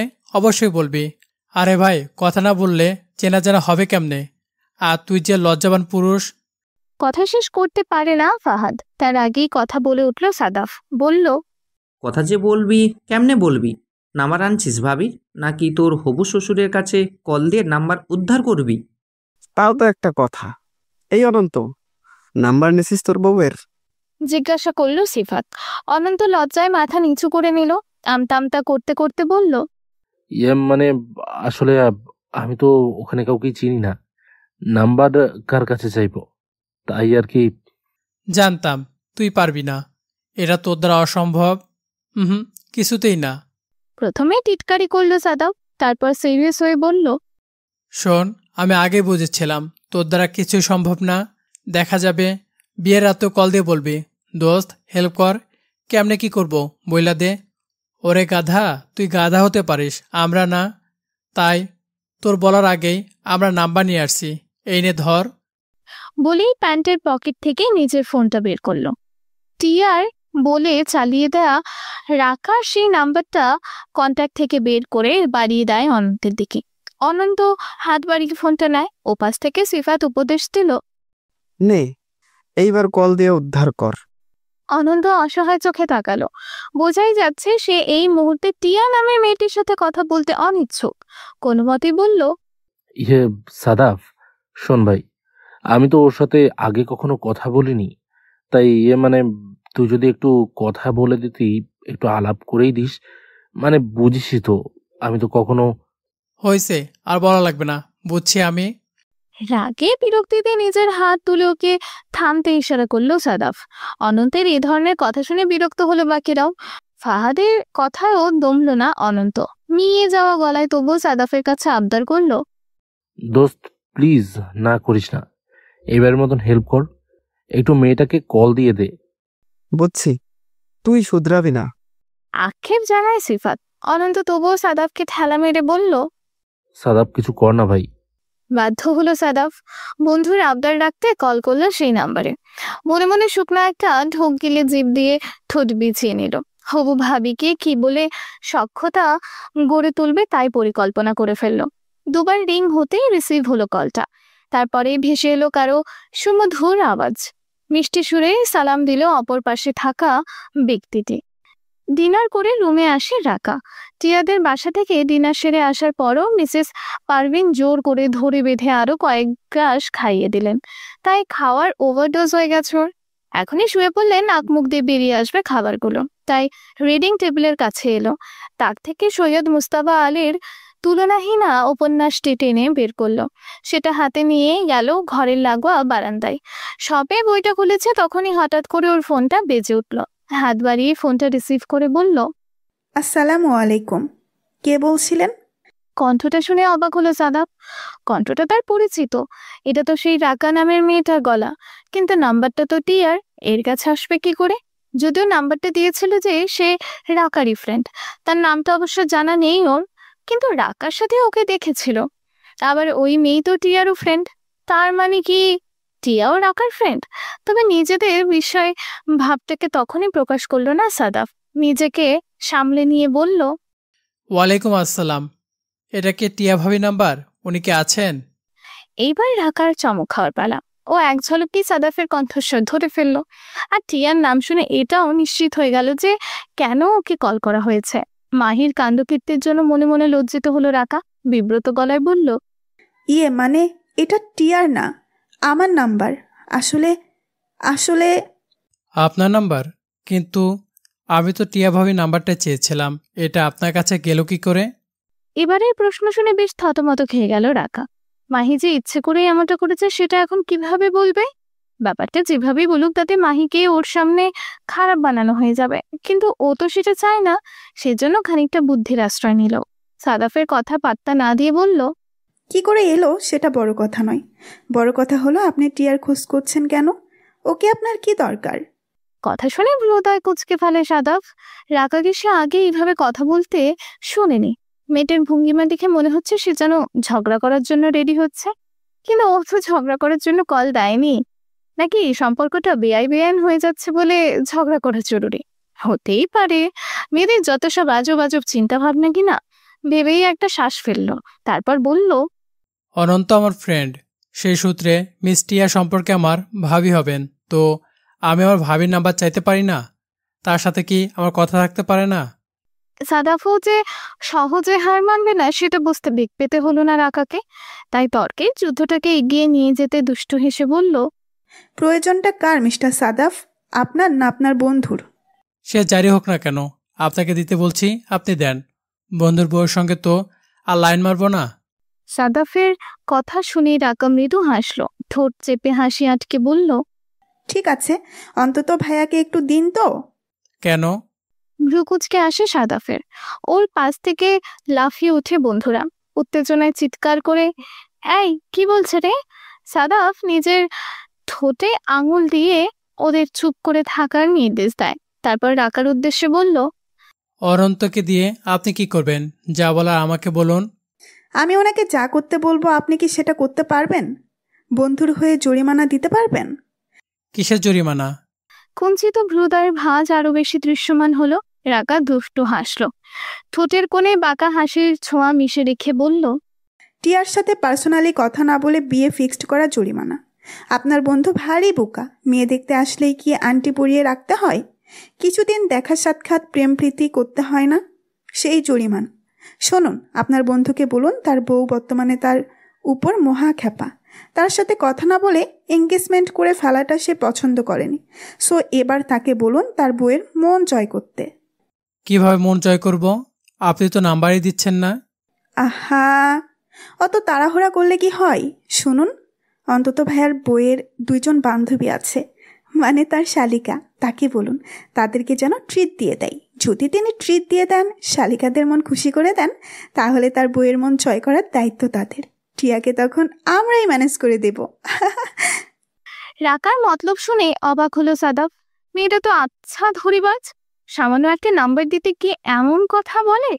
ট্রিট চায়? ফোন কানে রেখে বন্ধুদের দিকে রাখিয়ে দেখলো ওদের চোখে মুখে প্রশ্নরা সব গিজগিজ করছে। ও ফোনটা আড়াল করে ওদের ব্যাপারটা বলল। ফাহাদ আর সিফাত তো কিছুতেই কাউকে ট্রিট দিতে রাজি না। ওদের মতে বিয়ের আগেই যদি এত অত্যাচার, তবে বিয়ের পর কি হবে? তারা কিছুতেই ট্রিট দেবে না। সেটা শুনেই সাদাফর রাকাকে বলল, কিন্তু রাকাও নাছর বান্দা, সে কিছুতেই ট্রিট ছাড়া টিয়ার নাম্বার দিবে না। চলছে তুমুল তর্ক বিতর্ক। কেউ ছাড়বে না। এদিকে এদের এমন কাজ কারবার দেখে ভড়কে গেল অনন্ত। এই বেচারের সাথে যে এরা কি করবে আল্লাহ মাহমুদ জানে। বন্ধুরা চায় বাঁচাতে, হবু বউ চায় বিপাকে ফেলতে। শেষ পর্যন্ত কি আর করবে, বলেই দিল কাল ট্রিটের জন্য রেস্টুরেন্টে আসতে। সাদাফরা কিছুতেই বিষয়টা মেনে নিল না, শুধু একটা নাম্বারের জন্য ট্রিট। কিন্তু অনন্ত মত বদলালো না। রাকারা যদি শখ করেই থাকে হুবুদুল্লাহ ভাইয়ের কাছে ট্রিট নেয়ার তো নিক, কিন্তু এত কথার পরও শেষ অব্দি টিয়ার নাম্বারটা সাদাফকে দিল না রাখা। সাদাফ চাইতেই বলল, আচ্ছা ঠিক আছে, আপনার সব কথা মানলাম, এবার ভাবির নাম্বারটা দেন। কথা শুনে মুচকি হাসলো রাকা, দুষ্টু হেসে বলল, তা তো হচ্ছে না বিআই সাহেব। শুনুন, কাল তো দেখা হচ্ছেই, টিয়ার নাম্বার দিয়ে এখন আর অন্তত সাহেব কি করবেন বলুন? কাল পর্যন্ত অপেক্ষা করতে সবুরে মেওয়া ফলে। কিন্তু সাদাফকে আর কিছু বলার সুযোগ না দিয়ে কলটা কেটে দিল রাকা। মনে মনে কি যেন ভেবে মুচকি হাসলো। হঠাৎ করে মাহির মতো করে কথা বলার কায়দা সে কিভাবে আয়ত্ত করে ফেললো সেটা ভাবতেই ওর অবাক লাগছে। তবে যাই হোক, আগামীকাল আবারও সাদাফ সাহেবের সঙ্গে তার দেখা হচ্ছে। আবারও দেখা, আবারও কথা, ভাবতেই কেমন একটা ভালো লাগা কাজ করছে ওর ভেতরে। আচ্ছা, মাহির কথাই কি তবে সত্যি হলো? ও কি তবে সত্যি সত্যি সাদাফ নামে সেই ছেলেটাকে ভালোবেসে ফেললো? ভাবতেই লজ্জায় গাল দুটো ভারী হয়ে এলো ওর। নিজের লজ্জাটাকে ঢাকতেই যেন উঠে গিয়ে ব্যালকনি থেকে রুমে প্রবেশ করলো। তারপর কল করলো মাহির নাম্বারে। দুবার রিং হতেই কলটা রিসিভ করলো মাহি। মাঝখাই গলায় বলল, ওই মাইয়া, যখন তখন কল দিস কেন তুই? হ্যাঁ, সমস্যা কি তোর? তুই প্রেম করিস না বইলা কি দুনিয়ার আর কেউ প্রেম করে না? মাঝরাতে কল দিস কেন? আহা মাহি, সব সময় এমন করবি না তো, ভালো লাগে না। আর মাঝরাত কোথায় পেলি তুই? ঘড়িতে দেখ 10:30 বাজে। সে যতই বাজুক, কল দিছিস কেন? তুই জানিস না এই সময় আমি ওর সাথে কথা বলি? আমার প্রেমে বাগড়া না বাজালে তোর হয় না না? মাহি খেপে গিয়ে আরো অনেক কিছু বলতে লাগলো, যেসব এর অধিকাংশই মাহির বানানো। রাকা মোটেই রাত দুপুরে মাহিকে কল করে বিরক্ত করে না। তারপরেও মাহির এই ঢং দেখে বিরক্ত হলো রাকা। আন্দাজে আন্দাজে কাউকে ঝাড়তে পারলে বোধহয় শান্তি পায় এই মেয়ে। বেশ কিছুক্ষণ ঝাড়ি ঝুড়ি দিয়ে অবশেষে আসল কথায় আসলো মাহি। বিরক্ত হয়ে বলল, আচ্ছা বল, কোন দুঃখে কল দিছিস? শোন, অন্তত ভাইয়া আছে না, টিয়ার হবু বর, উনি কল করেছিলেন। ঠিক উনি না, ওনার হয়ে সাদাফ কল করছিল। আমি ধরলাম বলে টিয়ার নাম্বার দেন। তারপর তুই দিয়ে দিলি? আরে না, তোর টেকনিক ইউজ করলাম। সুন্দর করে বললাম, টিয়ার বান্ধবীদের যদি ট্রিট দেন তাহলেই কেবল নাম্বার পাবেন। ওরা কি বললো? ট্রিট দিতে রাজি হয়ে গেল? এত সহজেই কি আর রাজি হয়? কত কাঠখড় পোড়ালাম, কত কিছু বললাম। তারপর যাক, আমার সাথে থেকে দেখে বুদ্ধি কিছুটা হয়েছে, নয়তো তুই যে মানুষ না। আচ্ছা শোন, ট্রিট দিবে কবে? কালকে বিকেলে ডেকেছে, আসবি না তুই? আসবো না মানে? আলবাদ আসবো। তুই রেস্টুরেন্টের ঠিকানাটা আমায় টেক্সট করে দে, আমি টাইম মতো চলে আসবো। ওকে, বাই। বাই। অতঃপর ফোন রেখে দিয়ে বিছানায় শুয়ে পড়লো রাকা। ভালো লাগার আবেশে তার মন ছুঁয়ে গেছে, কেন সে জানে না। হয়তো এই খুশির কারণ সাদাফ। তার সাথে ফোনে কথা হলো, মিষ্টি মিষ্টি ঝগড়া হলো, আবার কালকে বিকেলে দেখাও হবে। ভাবতেই খুশি খুশি লাগছে ওর। রাকা পাশ ফিরে নিজের কাছের কোলপালিশটা টেনে নেয়, সেটাকে জড়িয়ে ধরে ভাবতে থাকে পুরনো কথা। কিভাবে সাদাফের সাথে প্রথম দেখা, আবারও দেখা, পুনরায় দেখা, কথা বলা। ভাবতে ভাবতে ঘুমিয়ে পড়ে যায় রাকা।